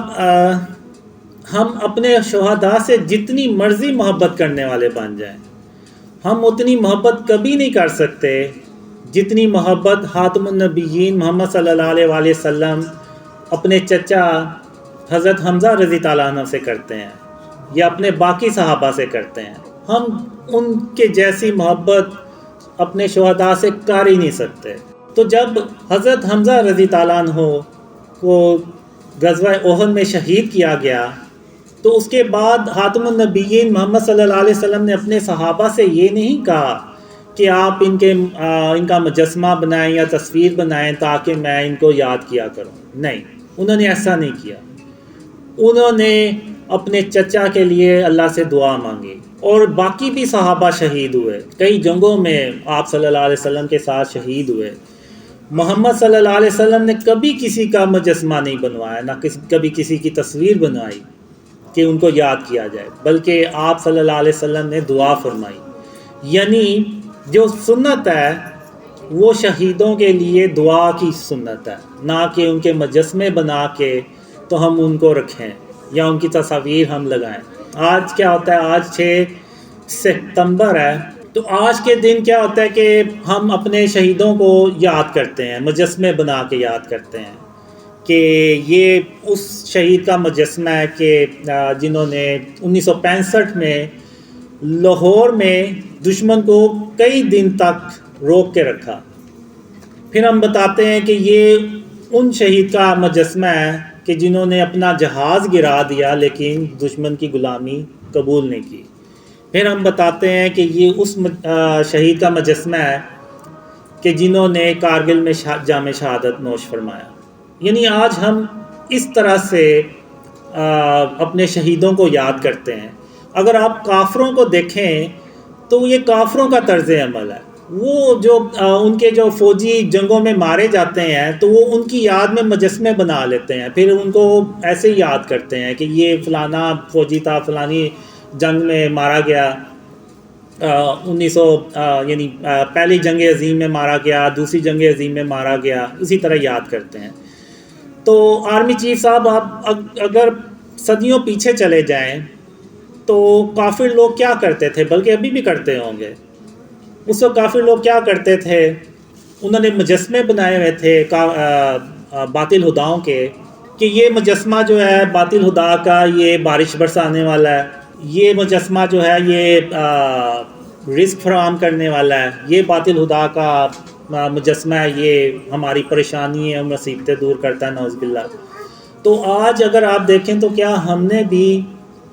محمد صلی اللہ علیہ وسلم کی سنت کو چھوڑ کے ان کافروں کا طرز عمل نہیں اپنا لیا اپنے شہیدوں کو یاد کرنے کے لیے؟ اور آپ مجھے یہ بتائیں جنرل صاحب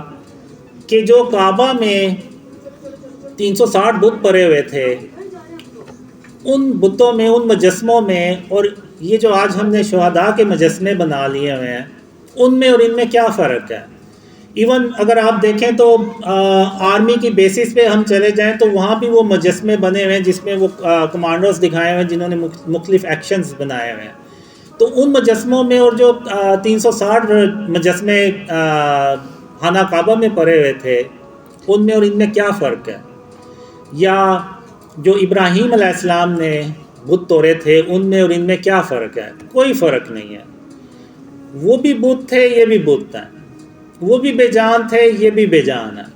تو کیا ایسا نہیں ہوا کہ ہم نے محمد صلی اللہ علیہ وسلم کا جو راستہ تھا اس کو چھوڑ کے تو ہم نے کافروں کا طرز عمل اپنا لیا ہے، اور کافروں کو خوش کرنے کے لیے ہم نے یہ مجسمے بنا لیے اور ہم بھی ان کو ایسے یاد کرتے ہیں جیسے کہ کافر لوگ ان کو یاد کرتے ہیں۔ ہمیں آج حضرت محمد صلی اللہ علیہ وسلم جو ہمارے آخری نبی ہیں، جن کے ہم امتی ہیں، ان کے نقش قدم پہ ہم نے آج چلنا ہے، اور ان کے نقش قدم پر چلنے کے لیے پہلا جو قدم ہے وہ ہے توحید کا۔ اور توحید کیا ہے کہ لا الہ الا اللہ، کہ اللہ کے سوا کوئی معبود نہیں ہے۔ اور ہم نے یہ بات صرف اپنی زبان سے نہیں پوری کرنی بلکہ اپنے عمل سے بھی پوری کرنی ہے۔ تو میں آرمی چیف صاحب سے گزارش کروں گا، ریکویسٹ کروں گا کہ آپ زیادہ نہیں، بس 5 منٹ اس بات پہ غور کریں کہ کیا ہم نے محمد صلی اللہ علیہ وسلم کے راستے کو چھوڑ کر کافروں کا راستہ نہیں اپنا لیا؟ کیا جو آج ہمارے ملک کے حالات ہیں کیا وہ اس وجہ سے تو نہیں ہے کہ ہم نے محمد صلی اللہ علیہ وسلم کا راستہ چھوڑ کے کافروں کے راستے پہ چلنا شروع کر دیا ہے؟ اب جو ملک کے حالات ہیں، بجلی اور پیٹرول آپ دیکھ لیں، مہنگائی اتنی زیادہ ہو گئی ہے، اس کا آرمی پہ بھی کچھ نہ کچھ تو افیکٹ پڑتا ہی ہوگا، بلکہ بہت زیادہ افیکٹ پڑتا ہوگا۔ تو اگر ہم نے ان مشکلات سے باہر نکلنا ہے تو ہمیں پھر یہ مجسمے ختم کرنے ہوں گے، ہمیں یہ تصویریں ختم کرنی ہوں گی، نہیں تو آپ بھول جائیں کہ اللہ کی مدد آئے گی اور ہم ان مشکلات سے کبھی باہر نکل سکیں گے۔ آرمی چیف صاحب، جب ہم ان مجسموں کو ختم کریں گے اور کافروں کے طرز عمل کو چھوڑ کے تو ہم اللہ اور اس کے رسول صلی اللہ علیہ وسلم کے راستے پہ چلیں گے، جو خاتم النبیین محمد صلی اللہ علیہ وسلم کا راستہ ہے، اس پہ چلیں گے تو اللہ ہماری ایسے مدد کرے گا کہ اللہ اپنی رحمت سے 3000 کالے رنگ کے جنگی جہاز بھیجتا ہے، اور وہ اتنے پاورفل ہوتے ہیں جیسے یعنی ناقابل شکست کالے رنگ کے جنگی جہاز ہوتے ہیں۔ تو ان جنگی جہازوں کو دیکھ کے میں نے ڈریمز میں دیکھا ہے کہ ایون ملٹری انجینئرز وہ ہکے بکے رہ جاتے ہیں کہ پاکستان نے اتنے شورٹ ٹائم میں یہ جنگی جہاز بنا کیسے لیے ہیں۔ تو وہ اللہ کی مدد سے بناتے ہیں، اور وہ اللہ کی مدد تبھی آتی ہے جب ہم ہر طرح کے لیول پہ، ایون وہ گورنمنٹ کا لیول ہو، ایون وہ آرمی کا لیول ہو، ایون وہ اور پرائیویٹ سیکٹر ہو،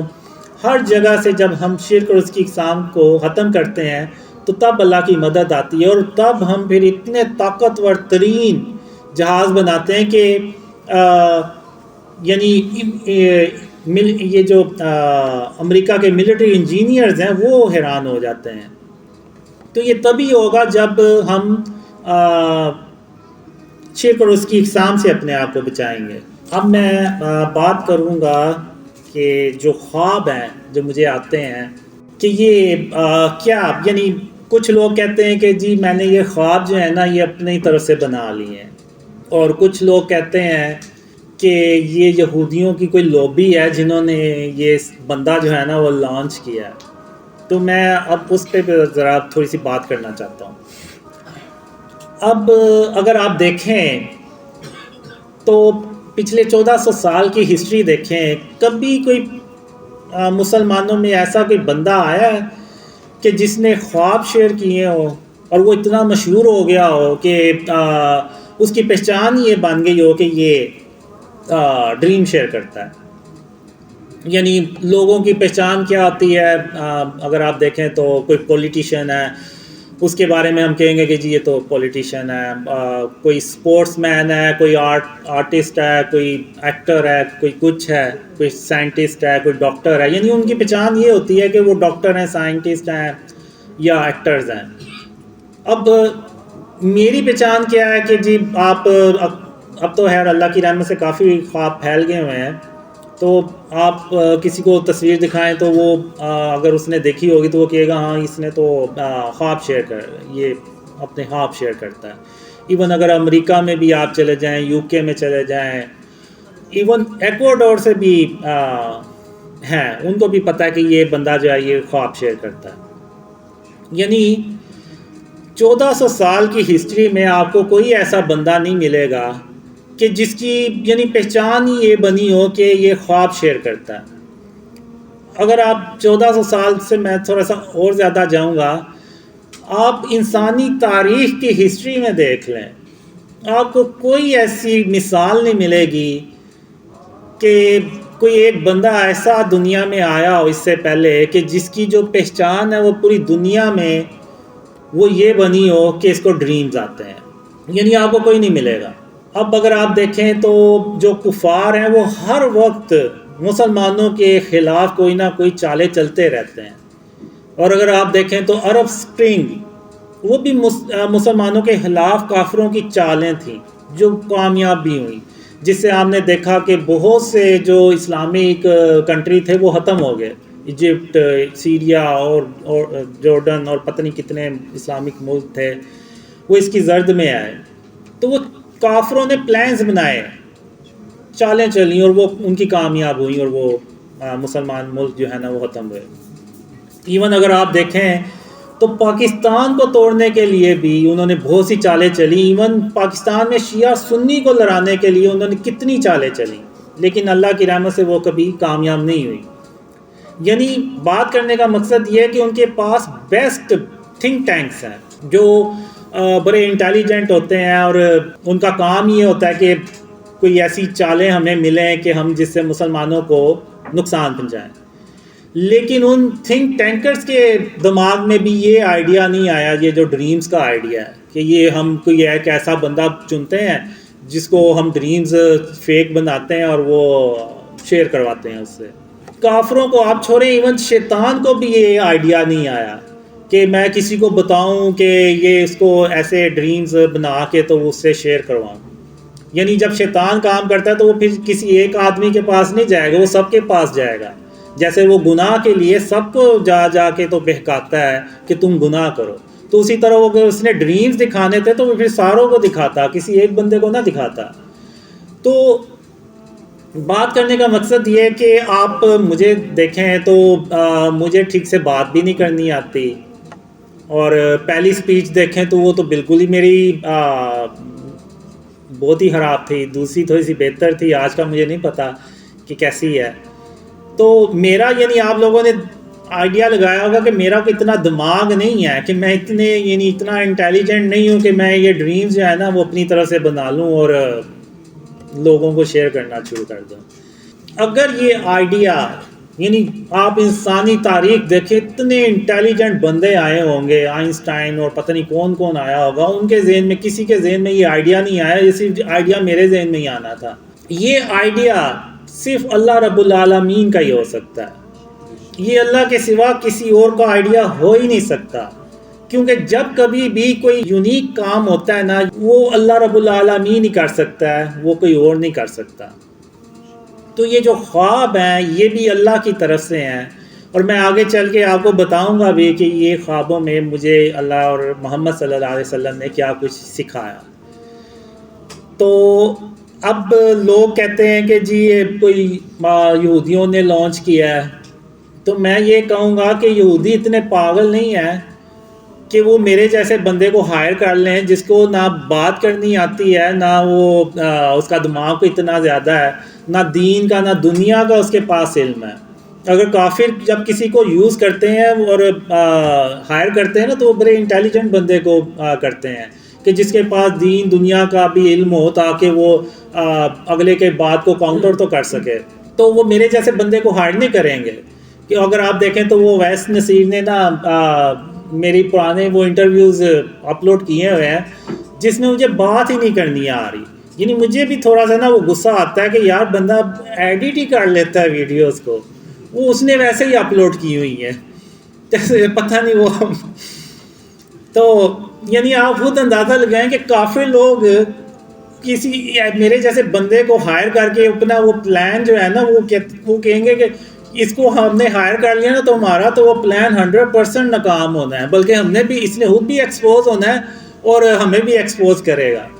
تو یہ آپ بے فکر ہیں کہ وہ کافروں نے مجھے کوئی ایسے ہائر کیا ہوگا. کافی لوگ ایسے میرے جیسے بندے کو نہیں ہائر کرتے اور نہ کریں گے. یہ صرف اللہ رب العالمین ہی ایسا کر سکتا ہے، کیونکہ اللہ جو ہے وہ ہر چیز پہ قادر ہے. اللہ کو پتہ ہے کہ میں نے اگر اس کو خواب دکھائے ہیں تو میں اس کو بولنا بھی سکھا ہی لوں گا اور میں اس سے باقی کام بھی کروا ہی لوں گا، کیونکہ اللہ ہر چیز پہ قادر ہے. اس نے تو کہنا کن فیکون کہ ہو جا، اور اس نے ہو جانا ہے. تو ایسا ہو ہی نہیں سکتا کہ اللہ کے ہو جا اور وہ چیز ہو نہ. تو اب اگر آپ دیکھیں تو اللہ مجھ سے تھوڑی سی بہتری کروا ہی رہا ہے. پہلی سپیچ مجھ سے اچھی نہیں ہوئی، دوسری اس سے تھوڑی بہتر.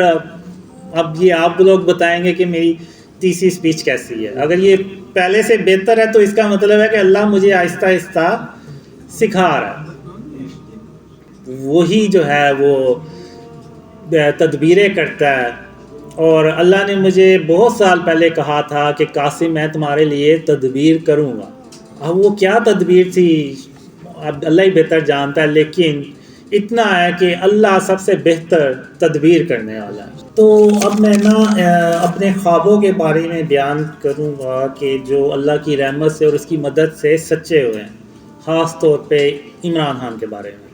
جب عمران خان نے غالباً جون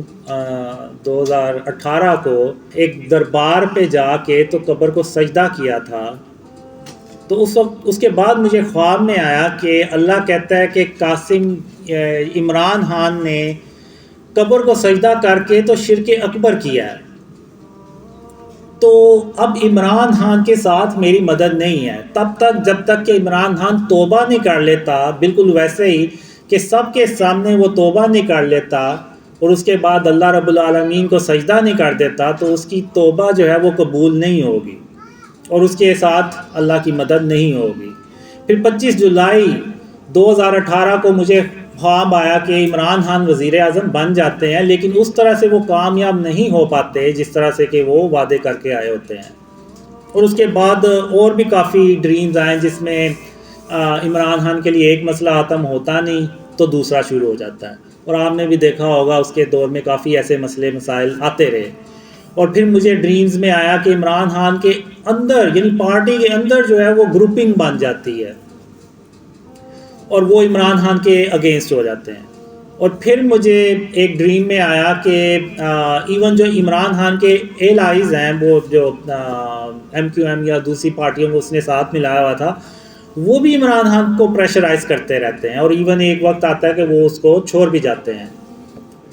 تو پھر ایک ڈریم میں آیا مجھے کہ عمران خان کو پرفارمنس کا 30% صرف ٹائم ملے گا. تو اگر آپ دیکھیں تو اگست 2018 سے اگر آپ دیکھیں تو مارچ 2020 تک جو ٹائم ہے وہ تقریباً 30% ہی بنتا ہے اس کے 5 سال کا. تو جیسے ہی 30% ہوتا ہے تو اس کے ساتھ ہی وہ کرونا وائرس جو ہے نا وہ دنیا میں پھیلنا شروع ہو جاتا ہے اور پاکستان میں بھی وہ پھیلتا ہے، اور اس کی وجہ سے عمران خان کو موقع ہی نہیں ملتا کہ وہ اپنی پرفارمنس جو ہے نا وہ دکھا سکے. اور اس کے بعد پھر مجھے یہ بھی ڈریم آیا کہ عمران خان کے دور میں یعنی پاکستان کی ایک زمین ہوتی ہے جو ایسے دھنس جاتی ہے اور اس سے بہت سے لوگوں کی جو کاروبار ہے نا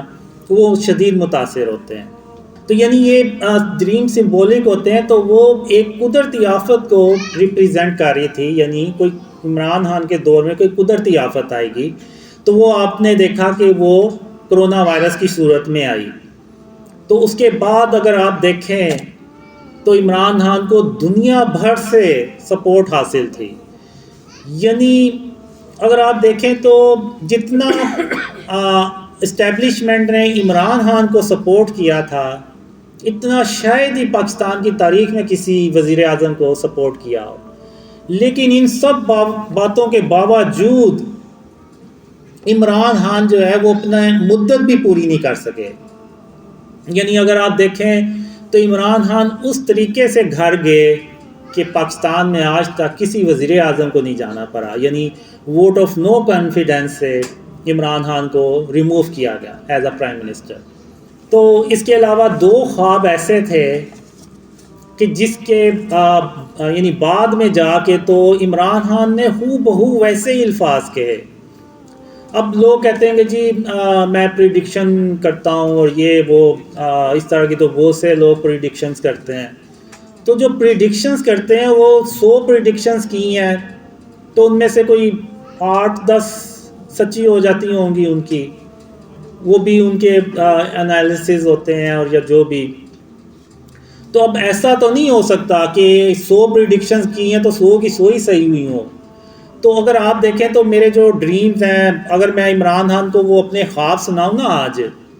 تو کہ مجھے یہ خواب آئے تھے آپ کے بارے میں، تو عمران خان کہے گا کہ شاید وہ مجھے نا یہ قاسم جو نیوز ہیڈ لائنز ہیں نا وہ پڑھ کے سنا رہا ہے. یعنی اتنے سچے وہ ڈریمز جو تھے نا وہ ہوئے تھے. اور جو میں نے ابھی 2 خوابوں کا ذکر کیا، اس میں ایک خواب میں عمران خان امریکہ سے کہہ رہا ہوتا ہے کہ ہم آپ کے غلام نہیں ہیں۔ اور ایک خواب میں عمران خان کہتا ہے، یہ خواب مجھے آیا تھا مارچ 2020 کو، اس میں عمران خان غصے میں آ کے، اضطراب کی حالت میں آ کے کہتا ہے کہ اگر آپ لوگ سمجھتے ہیں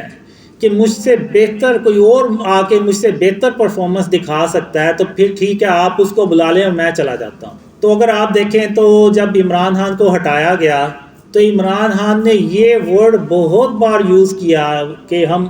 امریکہ کے غلام نہیں ہیں۔ اور پھر کچھ مہینے پیچھے چلے جائیں تو عمران خان نے ایک سپیچ میں کہا کہ اگر آپ یہ سمجھتے ہیں کہ میری جگہ کوئی اور آ کے تو مجھ سے بہتر پرفارمنس دکھا سکتا ہے تو پھر ٹھیک ہے، آپ اس کو لے آئیں، میں چلا جاتا ہوں۔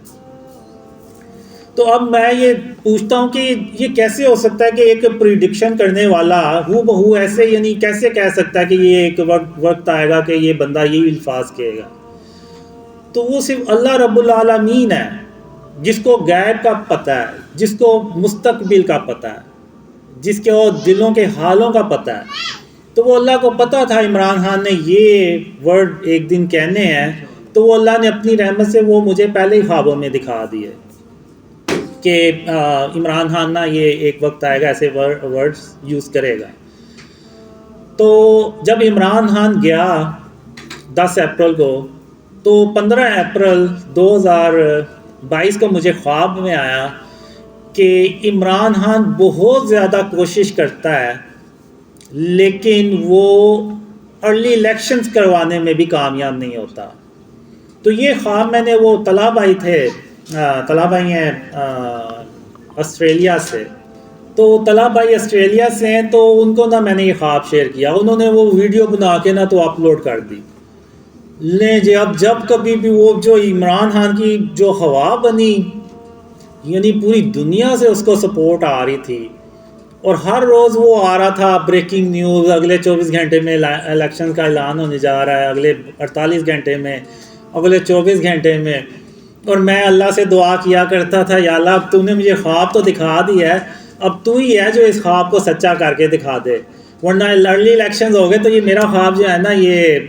جھوٹا ہو جانا ہے، اور میرے جو مخالفین ہیں نا انہوں نے تو یہ نکال کے بتانا ہے کہ دیکھو یہ اس کا خواب جو ہے نا یہ جھوٹا ہو گیا۔ تو کرتے کرتے ایون سپریم کورٹ نے بھی آرڈر کر دیا کہ 14، یعنی عمران خان نے 2 اسمبلیاں بھی توڑ دیں اپنی کہ کسی طرح ارلی الیکشنز ہو جائیں۔ تو پھر ایون سپریم کورٹ نے بھی اعلان کر دیا کہ 14 مئی کو ہر حال میں الیکشنز ہوں گے، اور میرا نہیں خیال کہ پاکستان کی تاریخ میں کبھی ایسا ہوا ہو کہ سپریم کورٹ کی بھی جو احکامات ہے اس پہ بھی عمل نہ ہوا ہو۔ تو وہ اللہ کا کرنا ایسا ہوا، اللہ نے تدبیر ایسی کی کہ وہ الیکشنز ہی نہیں ہوئے، یعنی سپریم کورٹ کے جو احکامات ہیں اس پہ بھی عمل درآمد نہیں ہو سکا۔ تو اب آپ نے دیکھا کہ الیکشنز اب یعنی جو لگ یہ رہا ہے شاید اپنے وقت پہ ہوں گے واللہ عالم، لیکن ارلی الیکشنز نہیں ہوئے۔ جو اس خواب میں آیا تھا کہ عمران خان ارلی الیکشن کرانے میں بھی کامیاب نہیں ہو پائے گا، تو آپ نے دیکھا کہ وہ ارلی الیکشنز نہیں ہوئے۔ تو یہ کیوں نہیں ہوئے؟ میں پی ٹی آئی کے جو سپورٹرز ہیں ان سے ایک سوال کرتا ہوں کہ آخر کیا وجہ ہے کہ آرمی نے اتنا سپورٹ کیا عمران خان کو، پوری دنیا سے عمران خان کو سپورٹ کرتے ہیں لوگ اور ابھی بھی کرتے ہیں، لیکن آخر ایسی کیا وجہ ہوئی کہ عمران خان ناکام ہی ہوتے چلے گئے؟ تو انہوں نے کبھی غور ہی نہیں کیا، کبھی کوئی غور و فکر ہی نہیں کیا، اور اس کی ایک ہی وجہ ہے کہ جو عمران خان نے اللہ کو چھوڑ کے وہ قبر کو جو سجدہ کیا تھا، وہ شرک اکبر کیا تھا، اور اس کے بعد عمران خان کے ساتھ اللہ کی مدد نہیں تھی۔ یہی وجہ بنی کہ عمران خان آج ناکام ہو رہے ہیں۔ اور اکثر میں نے پی ٹی آئی کے لوگوں سے بات کی ہے تو وہ یہی کہتے ہیں کہ جی اس نے سجدہ تعظیمی کیا تھا، نعوذ باللہ۔ یہ سجدہ تعظیمی کیا ہے؟ یہ میں نے پہلی بار ہی سنا ہے۔ اللہ کے سوا تو کسی کو سجدہ کیا ہی نہیں جا سکتا، جو کرے گا وہ شرک کرے گا۔ خاتم النبیین محمد صلی اللہ علیہ وآلہ وسلم اللہ کی بہترین، اللہ نے جتنی بھی تخلیق کی ہے، جتنی مخلوق پیدا کی ہے، اس میں سب سے بہترین اللہ نے خاتم النبیین محمد صلی اللہ علیہ وسلم کو بنایا۔ اور ہم جتنا مرضی خاتم النبیین محمد صلی اللہ علیہ وسلم سے محبت کرنے والے بن جائیں، ہم صحابہ کرام جیسے محبت نہیں کر سکتے۔ تو مجھے کوئی ایک مثال بتا دیں کہ صحابہ کرام میں سے کسی ایک نے بھی نعوذ باللہ محمد صلی اللہ علیہ وسلم کو سجدہ کیا، کسی نے نہیں کیا۔ ایون حضرت محمد صلی اللہ علیہ وسلم نے منع فرمایا کہ اللہ کے سوا کسی کو سجدہ نہیں کرنا۔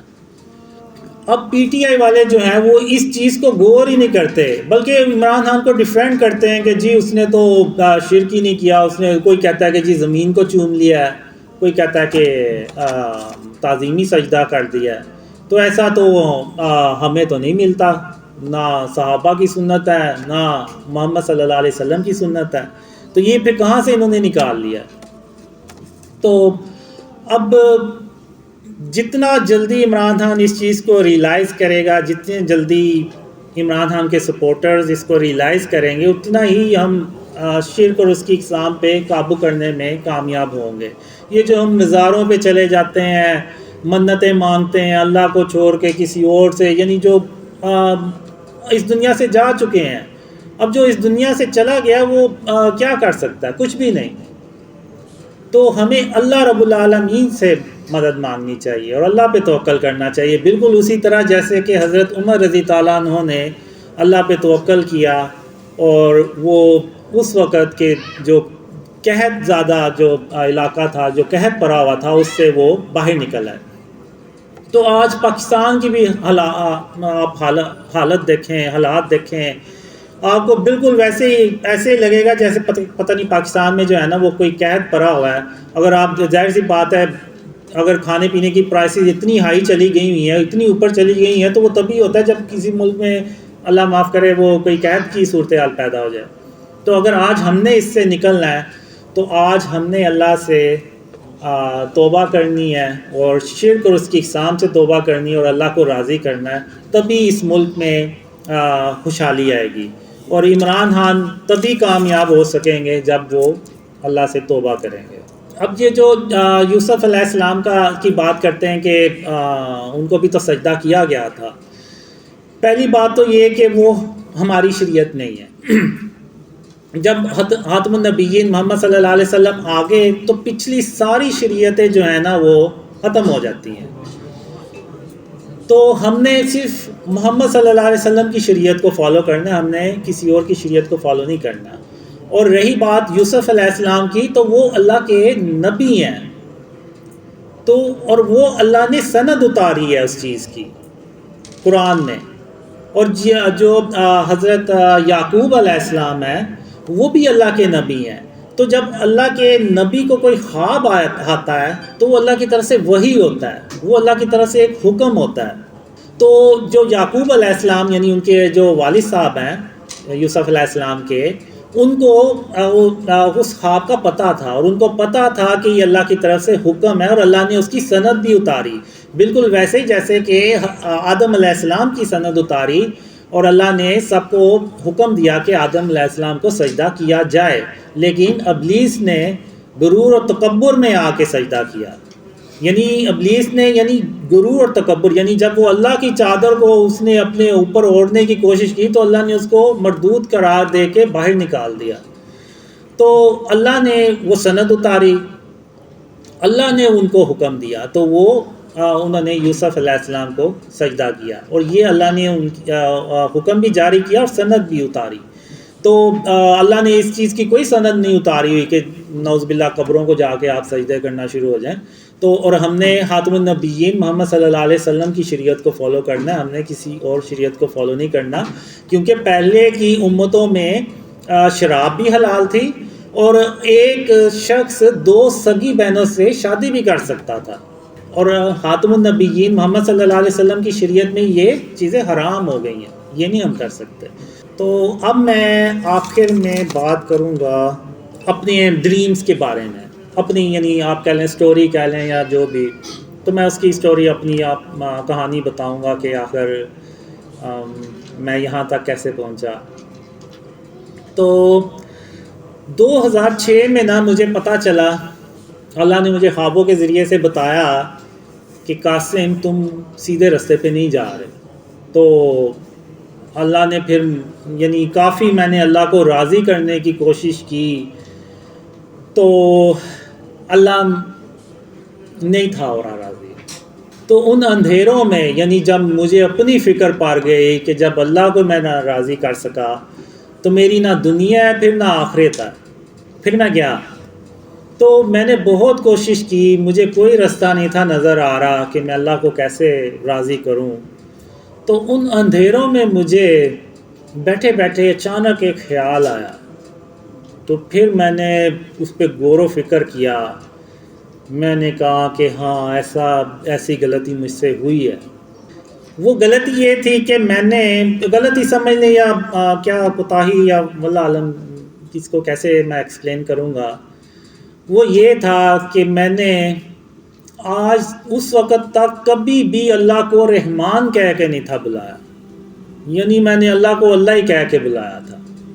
تو ان اندھیروں میں مجھے یہ خیال آیا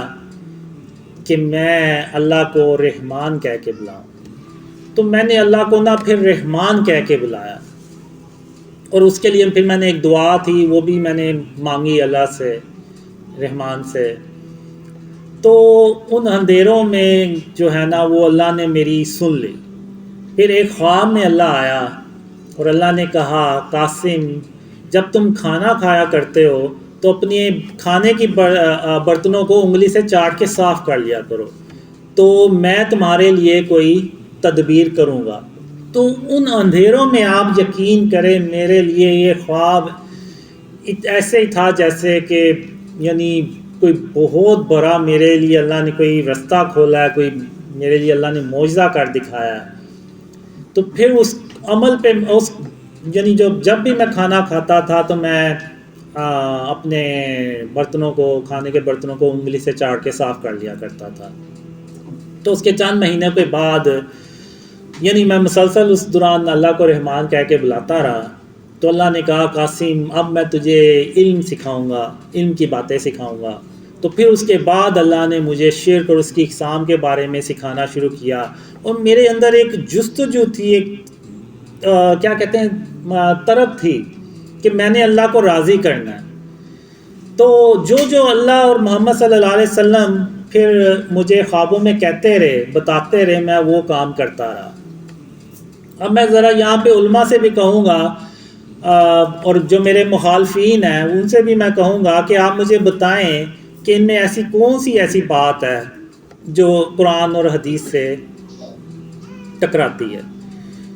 پہلے تو اللہ اور خاتم النبیین محمد صلی اللہ علیہ وسلم نے مجھے کہا کہ شرک اور اس کی اقسام سے بچیں، ہر طرح کے شرک اور اس کی اقسام سے۔ اب لوگ مجھے یہ بھی کہتے ہیں کہ ہمیں کمنٹس کرتے رہتے ہیں کہ آپ تو خود تصویریں یوز کرتے ہیں، تو آپ دوسروں کو کیسے کہہ سکتے ہیں کہ شرک سے بچائیں اپنے آپ کو اور شرک اور اس کی اقسام سے بچائیں۔ بالکل یوز کرتے ہیں ہم تھم نیلز پہ۔ تو اب میں آپ کو بتاتا ہوں کہ اصل میں ہے کیا۔ جو انٹرنیٹ پہ ہمیں ڈیجیٹل امیجز ملتے ہیں وہ ایکچولی میں ڈیٹا ہوتے ہیں، وہ ورچولی ہوتے ہیں۔ مثلا اب یہ تصویر، اب یہ میں نے موبائل آن کیا، فرض کریں ادھر کوئی تصویر ہے بنی ہوئی، تو اب میں ادھر بٹن دبایا تو یہ بلیک ہو گئی ہے اسکرین، یعنی یہ جو بھی امیج آ رہا تھا وہ دوبارہ ڈیٹا میں کنورٹ ہو گیا، یعنی وہ ختم ہو گیا۔ اب کسی کا موبائل خراب ہو جائے یا لیپ ٹاپ خراب ہو جائے تو وہ جب ریپیئر کروانے کے لیے جاتا ہے تو وہ یہ نہیں کہتا کہ میری اس میں تصویریں ہیں یا ویڈیوز ہیں تو آپ اس کو ریکور کر دیں، وہ یہی کہتا ہے کہ اس میں میرا ڈیٹا پڑا ہے، بس وہ میرا ریکور ہو جائے، باقی موبائل کی خیر ہے۔ تو یعنی یہ جو ڈیجیٹل چیز ہے نا، یہ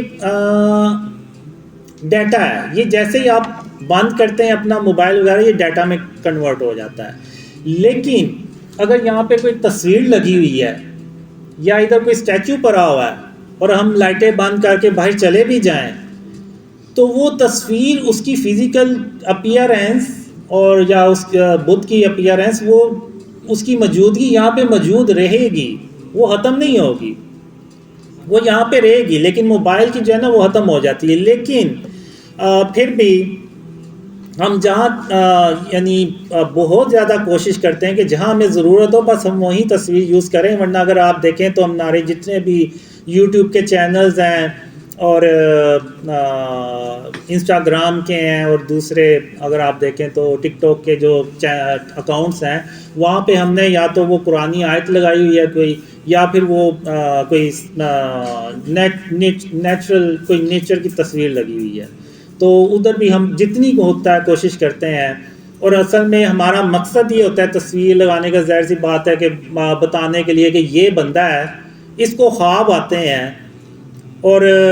اس کے خوابوں میں جو سب سے اہم پیغام ہے وہ یہ ہے کہ شرک اور اس کی اقسام سے اپنے آپ کو بچائیں۔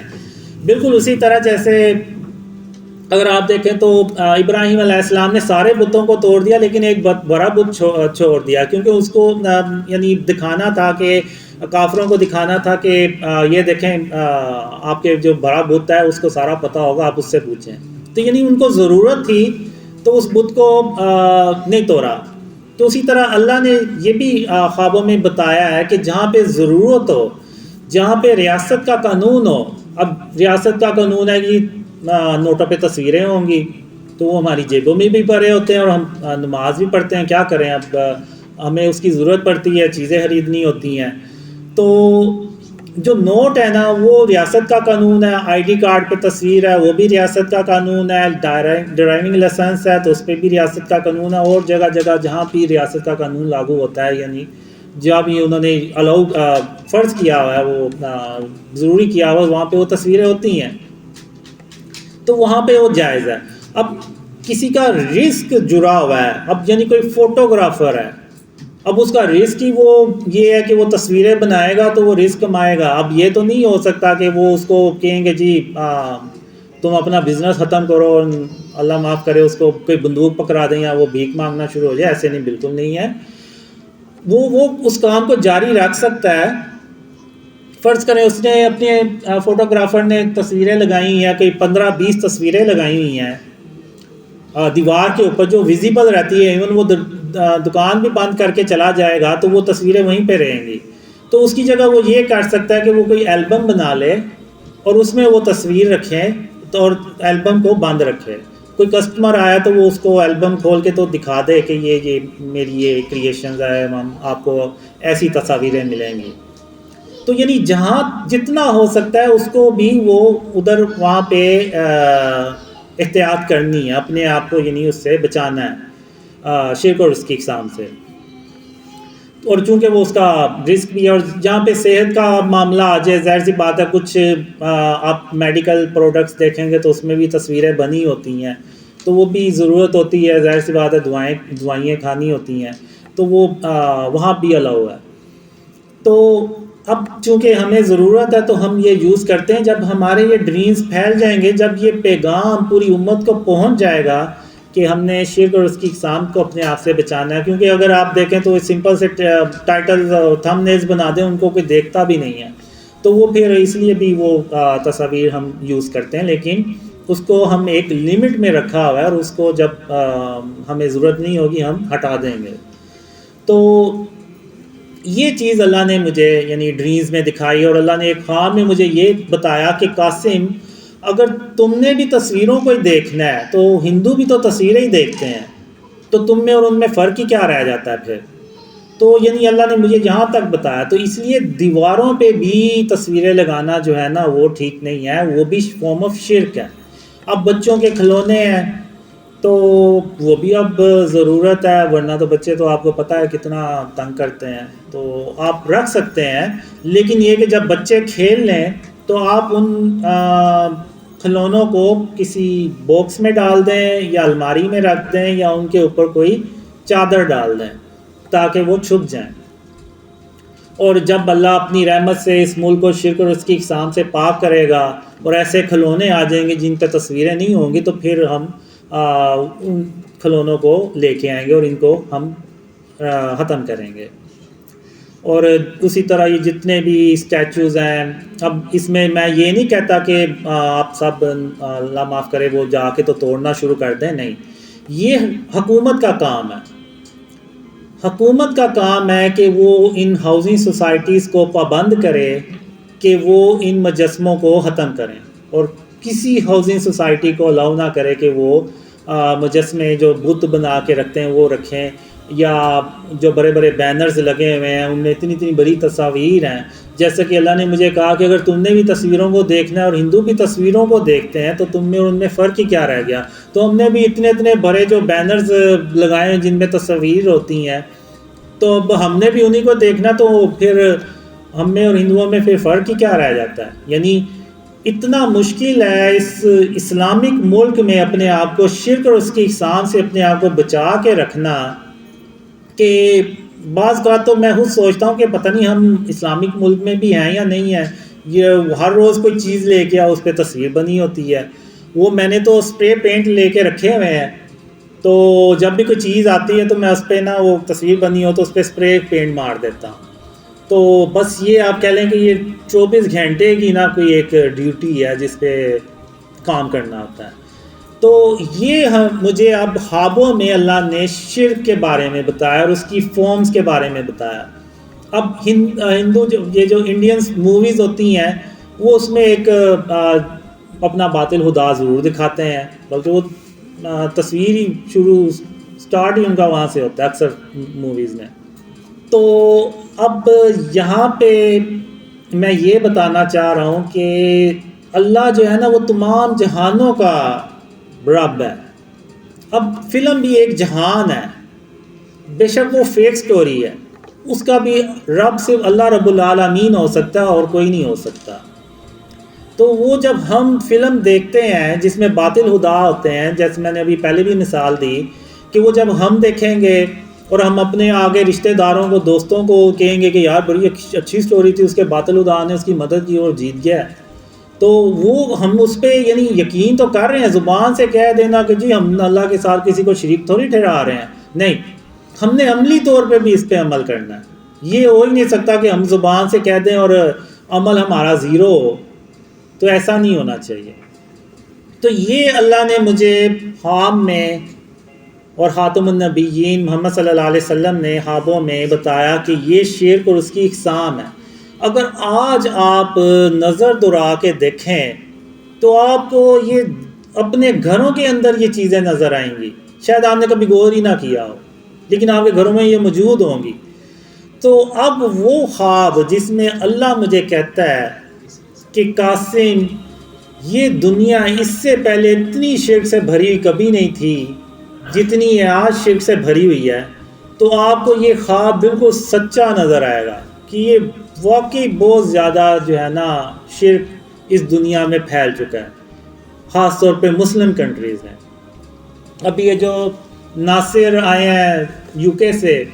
یہ کہتے ہیں کہ اتنی تصویریں میں نے ادھر یو کے میں نہیں دیکھی جتنی میں نے ادھر دیکھی ہیں. جگہ جگہ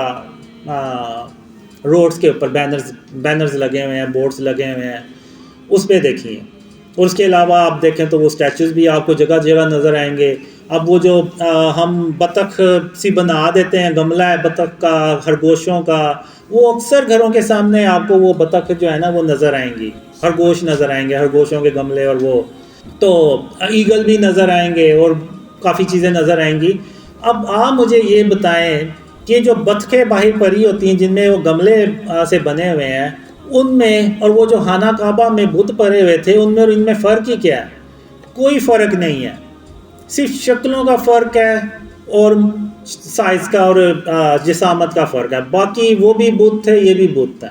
جو ہم نے اپنے گھروں کی زینت بڑھانے کے لیے، یعنی آپ کسی سے پوچھیں تو یہ کیوں لگائے ہوئے ہیں تو وہ کہیں گے اس سے ہماری گھر کی خوبصورتی میں اضافہ ہوتا ہے، ہمارے گھروں کی زینت میں اضافہ ہوتا ہے. بالکل ویسے کہ وہ جیسے پچھلے کافر لوگ ابھی بھی کہتے ہیں، جنہوں نے اپنے رکھے ہوتے ہیں کافروں نے، وہ کہتے ہیں کہ یہ ہمارے لیے فائدہ مند ہے، یعنی یہ ہمیں نفع پہنچاتے ہیں، فائدہ ہوتا ہے ہمیں ان سے. تو اسی طرح ہم بھی وہ کہتے ہیں کہ جی اس سے تو ہماری گھروں کی زینت بڑھتی ہے، ہمیں اس سے فائدہ ہے. تو یعنی اگر آپ دیکھیں تو وہ کافروں سے ملتے جلتے ہی ہمارے وہ ریاکشنز اور باتیں ہوتی ہیں، لیکن ہم نے سوچنا ہی نہیں ہے، کبھی سمجھنا ہی نہیں ہے کہ محمد صلی اللہ علیہ وسلم کی جو سنت ہے وہ بتوں کو اور تصویروں کو ختم کرنے کی سنت ہے. اب یہ شرک اور اس کی اقسام ہے. اب آپ مجھے بتائیں کہ اس میں قرآن اور حدیث سے کیا چیز ٹکرا رہی ہے؟ کچھ بھی نہیں ٹکرا رہی. اور یہ جو ڈریم ہے یہ پوری امت کے لیے حجت ہے. آج یہ جو تصویریں ہیں جتنے مرضی آپ علماء سے پوچھ لیں وہ اس بات پہ متفق ہوں گے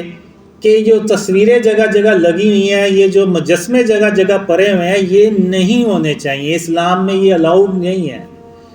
تو آپ مجھے بتائیں اس میں کیا غلط بات ہے؟ اب اللہ نے مجھے ایک ڈریم میں بتایا کہ قاسم اپنے اندر سے غرور اور تکبر کو ختم کرو، تو اب آپ مجھے یہ بتائیں کہ اس میں کیا غلط بات ہے؟ یہ تو اللہ نے قرآن میں بھی ارشاد فرمایا ہوا ہے، محمد صلی اللہ علیہ وسلم نے بھی فرمایا ہوا ہے غرور اور تکبر کے بارے میں۔ پھر ایک ڈریم میں اللہ نے رسول اللہ صلی اللہ علیہ وسلم نے مجھے فرمایا کہ قاسم اللہ کی صبح و شام تعریف اور اس کی تسبیح کیا کرو۔ تو آپ مجھے بتائیں اس میں کیا غلط بات ہے؟ یہ تو قرآن میں اللہ نے جگہ جگہ ارشاد فرمایا ہوا ہے کہ اللہ کی تعریف اور اس کی تسبیح کیا کرو۔ اور ابھی یہ جو میرے سے محسن نے بات کی تھی کہ یہ جو کرسیوں کی بات کی تھی، تو میں اس پہ بھی تھوڑی سی بات کر دوں کہ جب بھی وہ میٹنگ ہوتی ہے تو میں یہ کوشش کرتا ہوں کہ جن کرسیوں پہ آپ بیٹھے ہوئے ہیں میں بھی ان کرسی پہ بیٹھوں، میرے لیے یعنی کوئی اسپیشل کرسی نہ ہو۔ اس کی وجہ ایک یہ ہے، ایک ڈریم میں مجھے یعنی ایسے ہی میٹنگ سی ہوتی ہے، ساری ایک جیسی کرسی ہوتی ہیں، لیکن جو میرے لیے انہوں نے سلیکٹ کی ہوتی ہے وہ ان کرسیوں سے زیادہ لگژری ہوتی ہے، زیادہ اچھی ہوتی ہے۔ تو مجھے یہ کہتے ہیں وہ لوگ کہ آپ اس پہ بیٹھیں، ہم نے آپ کے لیے یہ کرسی رکھی ہے، تو میں اس پہ نہیں بیٹھتا، میں اسی کرسی پہ بیٹھتا ہوں جس پہ باقی بیٹھے ہوتے ہیں۔ تو پھر خواب میں اللہ مجھے کہتا ہے قاسم تیری اسی سادگی کی وجہ سے محمد صلی اللہ علیہ وسلم تیرے خوابوں میں دوڑتے چلے آتے ہیں۔ تو اللہ نے مجھے یہ مثال دے کے تو بتایا، تو اب یہ سن کے مجھے اتنی خوشی ہوئی کہ محمد صلی اللہ علیہ وسلم یعنی خاتم النبیین،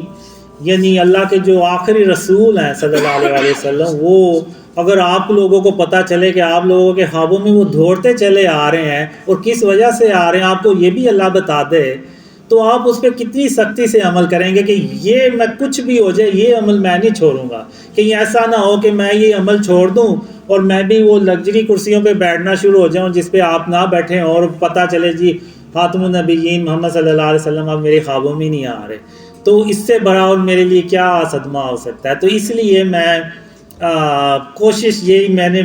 عرفان بھائی کو اسپیشلی اس ڈیوٹی پہ لگایا ہوا ہے کہ جو باقیوں کے لیے کرسی ہوگی وہی میرے لیے ہوگی۔ ایسا نہیں ہونا چاہیے کہ میں کسی اچھی کرسی پہ بیٹھا ہوں اور آپ کوئی دوسری کرسی پہ بیٹھیں۔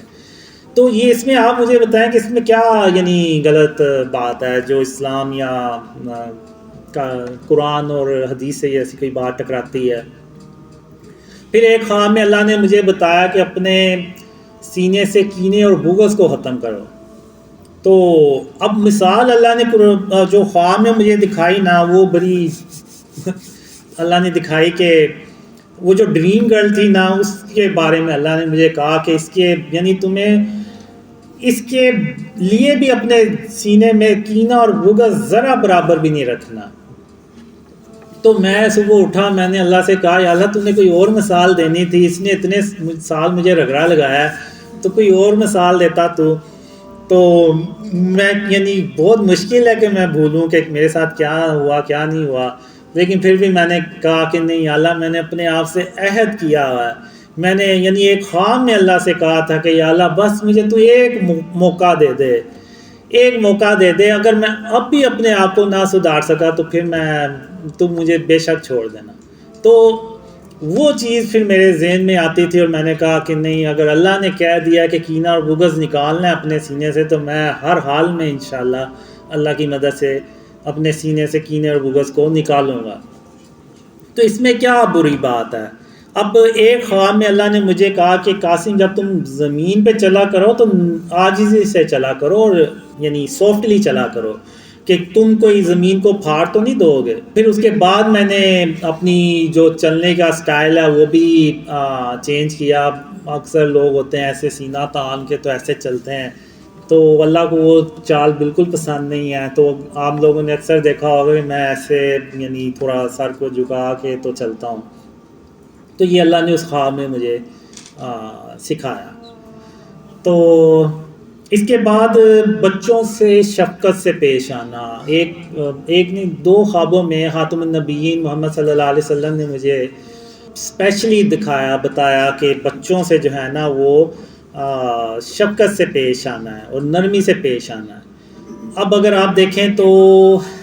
روتے ہوئے بچے کو چپ کرانا جو ہے نا وہ اللہ کے نزدیک بہت بڑا عمل ہے. اب اگر ہم دیکھیں تو جب ہم عمرہ کرتے ہیں تو وہ صفا مروہ پہ ہم 7 چکر لگاتے ہیں. اب وہ 7 چکر ہم کیوں لگاتے ہیں؟ اب وہ 7 چکر ہم اس لیے لگاتے ہیں کہ جب اسماعیل علیہ السلام پیاسے تھے اور رو رہے تھے اور ان کی جو امی تھیں والدہ تھیں وہ ان کو یعنی 7 چکر لگا رہے ہیں، یعنی چکر پہ چکر لگاتی جا رہی ہیں کہ کسی طرح انہیں پانی ملے اور وہ جو روتا ہوا بچہ ہے اس کو ہم یعنی وہ چپ ہو جائے، یعنی پیاسا ہے تو وہ پانی اسماعیل علیہ السلام پانی پئیں گے تو وہ چپ ہو جائیں گے. تو اللہ کو وہ جو کوشش تھی ایک بچے کے لیے جو وہ رو رہا تھا، تو اللہ کو وہ عمل اتنا پسند آیا کہ قیامت تک کے مسلمانوں کے لیے اللہ نے وہ فرض کر دیا کہ جو عمرہ کرے گا وہ صفا مروہ پہ 7 چکر لگائے گا. تو جو یہ میری اپنی سوچ ہے کہ جو میں نے ڈریمز کے ذریعے سے سمجھی کہ جو بچوں کو چپ کرانا ہے نا وہ اللہ کو اتنا پسند آتا ہے عمل کہ وہ اللہ نے وہ مثال بنا دی ہمارے لیے. اور ایک ڈریم میں تو یعنی مجھے اللہ نے یہ دکھایا کہ کوئی روتا ہوا بچہ ہے، اس کو جب چپ کرایا جاتا ہے تو وہ ایسے ہی ہے جیسے ایک بڑا عالم اپنے وقت کا، اس کی کئی سال کی جو عبادت ہے اس کے برابر ہے وہ، یعنی اس سے بھی بھر کے وہ عمل ہے جب کسی روتے ہوئے بچے کو ہم چپ کراتے ہیں. اللہ نے یہ بھی کہا کہ کسی کی غیبت نہیں کرنی. اب غیبت میں ظاہر سی بات ہے کہ کوئی موجود نہیں ہے تو جب ہم اس کے خلاف بات کرتے ہیں تو وہ غیبت میں آتا ہے. لیکن ہم جو لوگ ہیں، ہم عوام ہیں، وہ ہم حکمرانوں کے بارے میں بھی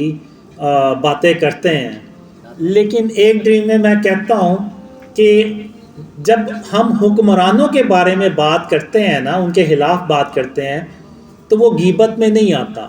کیونکہ حکمرانوں کا فرض ہے کہ اپنی عوام کا خیال رکھیں. بالکل ویسے ہی جیسے حضرت عمر رضی تعالیٰ عنہ ایک رات کو جب گشت کر رہے تھے تو انہوں نے دیکھا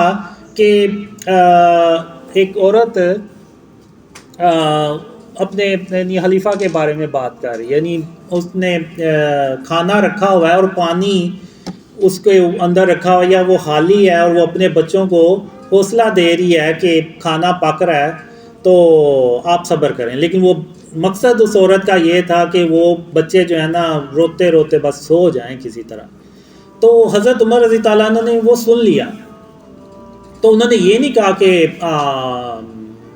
کہ تم میری غیبت کر رہے ہو یا تم خلیفہ کی غیبت کر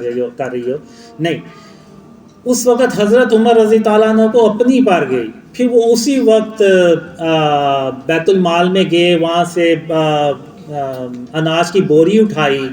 اور خود اٹھائی اور وہ اس عورت کے پاس لے کے گئے اور بچے کو کھانا دیا. پھر وہ بچے جو ہیں وہ سوئے ہیں. تو میرے خیال سے حکمرانوں کے بارے میں دوسروں کو شر سے بچانے کے لیے کر سکتے ہیں. تو یعنی غیبت جو ہے وہ اس میں پھر بھی ہمیں کوشش کرنی چاہیے. میں اس لیے کہہ رہا ہوں کہ میں خود حکمرانوں کے خلاف جو ہے نا بات کرتا ہوں کہ یہ اس طرح سے نہیں کرنی چاہیے. خاص طور پہ شرک سے کسی حکمران نے آج تک کوشش ہی نہیں کی کہ اس ملک کو شرک اور اس کی اقسام سے پاک کیا جائے. تو اب میں آخر میں بات کروں گا کہ اب یعنی بات میں نے یہ کرنی تھی کہ میں یہاں تک کیسے پہنچا. تو ابھی اگر آپ نے دیکھا تو جو میں نے مثال دی، اللہ رحمان ہے. تو اب اگر میں یہاں پہ آج موجود ہوں نا تو وہ صرف اس وجہ سے ہوں کہ اگر اللہ رحمان نہ ہوتا نا تو آج میں یہاں پہ نہ ہوتا، تو آج میں وہ انہی اندھیروں میں پڑا رہتا اور شاید میرا برا ہی حال ہوتا۔ تو اللہ نے اپنی رحمت سے ان اندھیروں سے باہر نکالا۔ اب آتے ہیں کہ پاکستان میں خوشحالی اور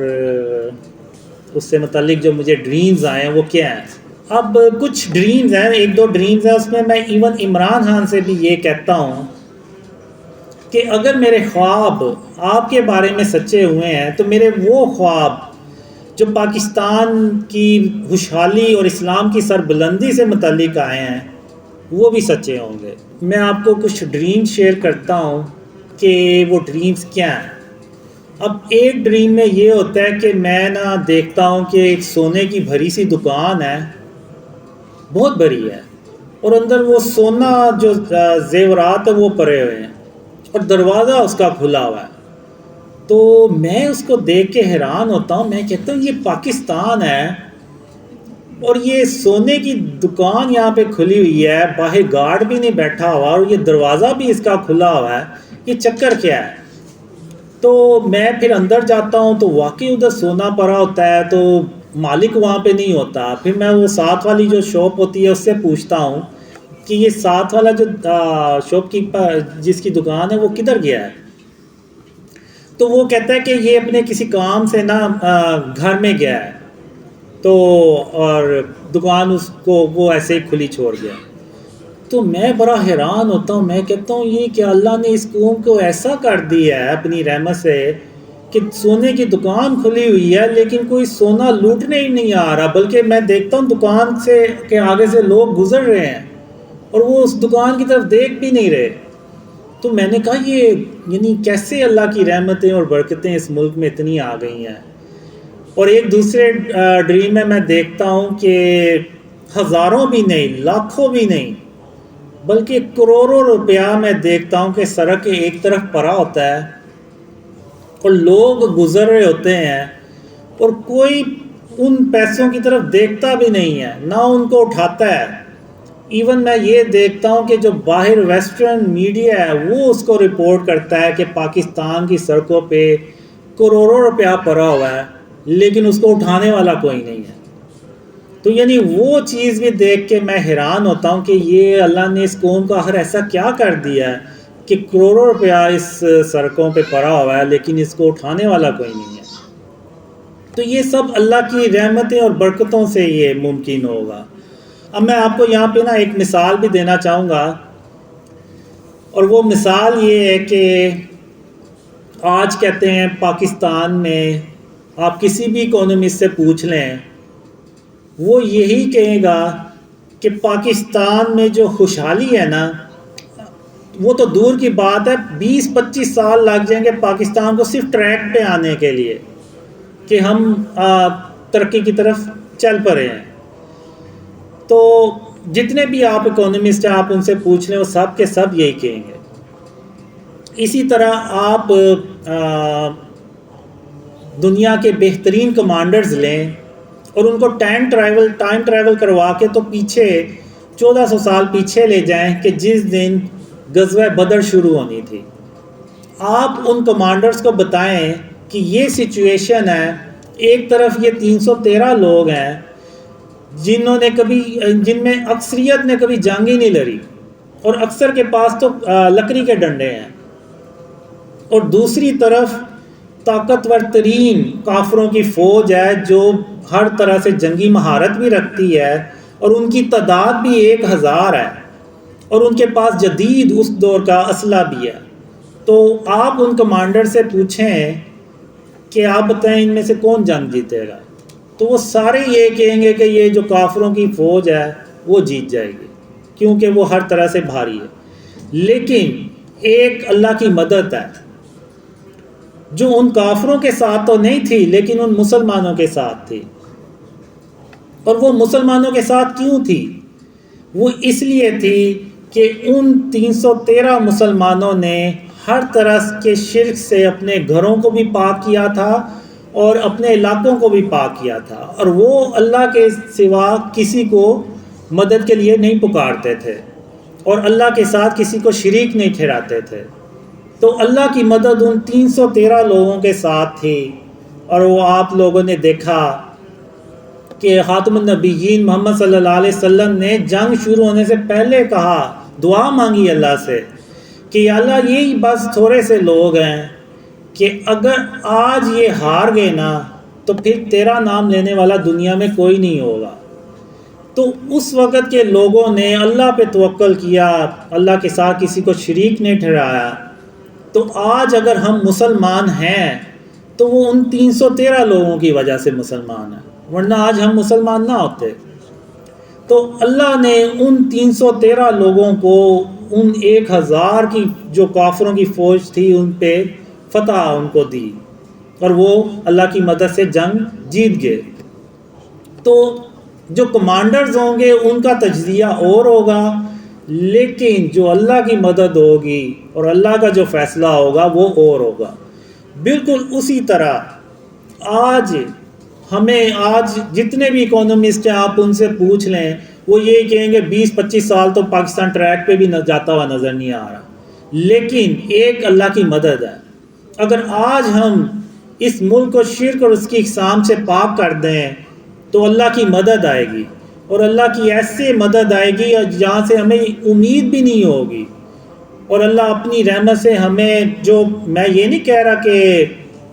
نعوذ باللہ، یعنی میں یہ نہیں کہہ رہا کہ ہم آج شرک کو ختم کر دیں گے تو کل صبح اٹھیں گے تو ہر طرف خوشحالی ہمیں نظر آئے گی، نہیں، ٹائم لگے گا، لیکن ہو سکتا ہے جہاں 20-25 سال لگنے ہیں وہاں پہ 2-2.5 سال لگیں، لیکن پاکستان میں 2-2.5 سالوں کے بعد خوشحالی اللہ کی مدد سے آ جائے گی۔ یعنی ایسا ہو سکتا ہے، یعنی اس میں تھوڑی سی اسٹرگل تو ہوگی، لیکن ہم اللہ کی رحمت سے، جیسے کہ مجھے خوابوں میں بھی آیا کہ ہم ایسا گورننس کا سسٹم بناتے ہیں کہ جو یورپ کے لوگ ہوتے ہیں نا وہ کہتے ہیں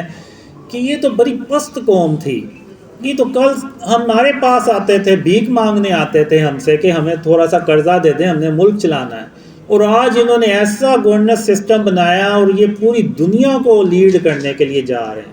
یعنی یہ میں نے خوابوں میں دیکھا ہے، اور اتنا یعنی آپ کہہ لیں کہ رسک دیکھا ہے کہ لوگ جو ہے نا وہ کوئی ملتا ہی نہیں ہے، کوئی غریب نہیں ملتا، کوئی بھوکا نہیں ملتا۔ یعنی اس وقت نیکی کیسے کر سکتے ہیں؟ یہ نہیں کر سکتے کہ آپ کسی بھوکے کو کھانا کھلا دیں یا کسی کو صدقہ خیرات دے دیں یا زکوٰۃ دے دیں، نہیں۔ اس وقت جو میں نے دیکھا ہے نیکی کرنے کے لیے بس یہ ہے کہ آپ نوافل پڑھ لیں، فرض پڑھیں، نماز پڑھیں، روزے رکھیں، بس اسی طریقے سے آپ نیکیاں کما سکتے ہیں۔ وہ پھر بھول جائیں کہ آپ کو کوئی غریب ملے گا یا کوئی بھوکا ملے گا جس کو آپ کھانا کھلا کے تو نیکی کما سکتے ہیں۔ یعنی یہ میں نے خوابوں میں دیکھا ہے۔ اور پھر جو بجلی کے بارے میں بھی میں نے دیکھا اپنے ڈریمز میں کہ کچھ ڈریمز میں نے دیکھا کہ ہم بجلی کیسے بناتے ہیں، اور ایک ڈریم میں تو میں نے یہ دیکھا کہ اس وقت کے جو لیڈر ہوتے ہیں وہ عوام سے کہہ رہے ہوتے ہیں کہ بجلی جو ہے نا وہ فری ہے، آپ جتنی مرضی استعمال کریں۔ وہ ان پاکستانیوں کو یقین ہی نہیں آ رہا ہوتا کہ بجلی جو ہے نا وہ پاکستان میں فری ہو گئی ہے۔ تو وہ یعنی لوگ اس لیڈر کی بات ماننے سے انکار کر دیتے ہیں۔ تو وہ لیڈر کو یہ کہنا پڑتا ہے کہ اگر آپ کو میری بات کا یقین نہیں آ رہا نا تو آپ جائیں اپنے میٹر جو ہے نا وہ توڑ دیں، تو آپ کو یقین آ جائے گا، آپ کو کوئی بجلی کا بل نہیں آئے گا۔ یعنی میں نے یہ اپنی ڈریمز میں دیکھا ہے، اللہ کی رحمتیں اور برکتیں، اور یہ تبھی ہو سکتا ہے جب ہم شرک اور اس کی اقسام سے اپنے آپ کو بچائیں، اور جب ہم بچائیں گے تو انشاءاللہ جیسے میرے خواب عمران خان کے بارے میں سچے ہوئے ہیں، یہ اللہ نے اصل میں ایک انڈیکیشن دیا ہے، ایک آپ کہہ لیں پروف دیا ہے یا ثبوت دیا ہے جو بھی، کہ اگر اس کے خواب عمران خان کے بارے میں سچے ہوئے ہیں تو اگر آپ شرک اور اس کی اقسام سے اپنے آپ کو بچا لیں گے تو اس کے جو باقی کے خواب ہیں نا وہ بھی سچے ہوں گے، اور اس ملک میں اتنی خوشحالی آئے گی کہ لوگ جو ہے نا وہ ڈھونڈتے رہ جائیں گے کہ ہمیں کوئی گریم مل جائے کسی طرح کہ ہم نیکی کر لیں. تو اب میں اپنی اسپیچ کا اختتام کرتا ہوں اس نیت سے، اس دعا سے کہ اللہ ہمیں شرک اور اس کی اقسام سے بچانے کی توفیق عطا فرمائے، کیونکہ اللہ نے قرآن میں بھی ارشاد فرمایا جس نے شرک کیا اس نے گویا اپنی جان پہ ظلم کیا، اور اللہ قیامت کے دن جس کے چاہے گا گناہ بخش دے گا لیکن شرک کبھی معاف نہیں کرے گا. تو میں آپ سب کا بہت شکریہ ادا کرتا ہوں کہ آپ لوگ آئے اور آپ نے اسپیچ سنی. تو اب ہم نماز پڑھیں گے. اوکے، جزاک اللہ خیر. السلام علیکم ورحمۃ اللہ.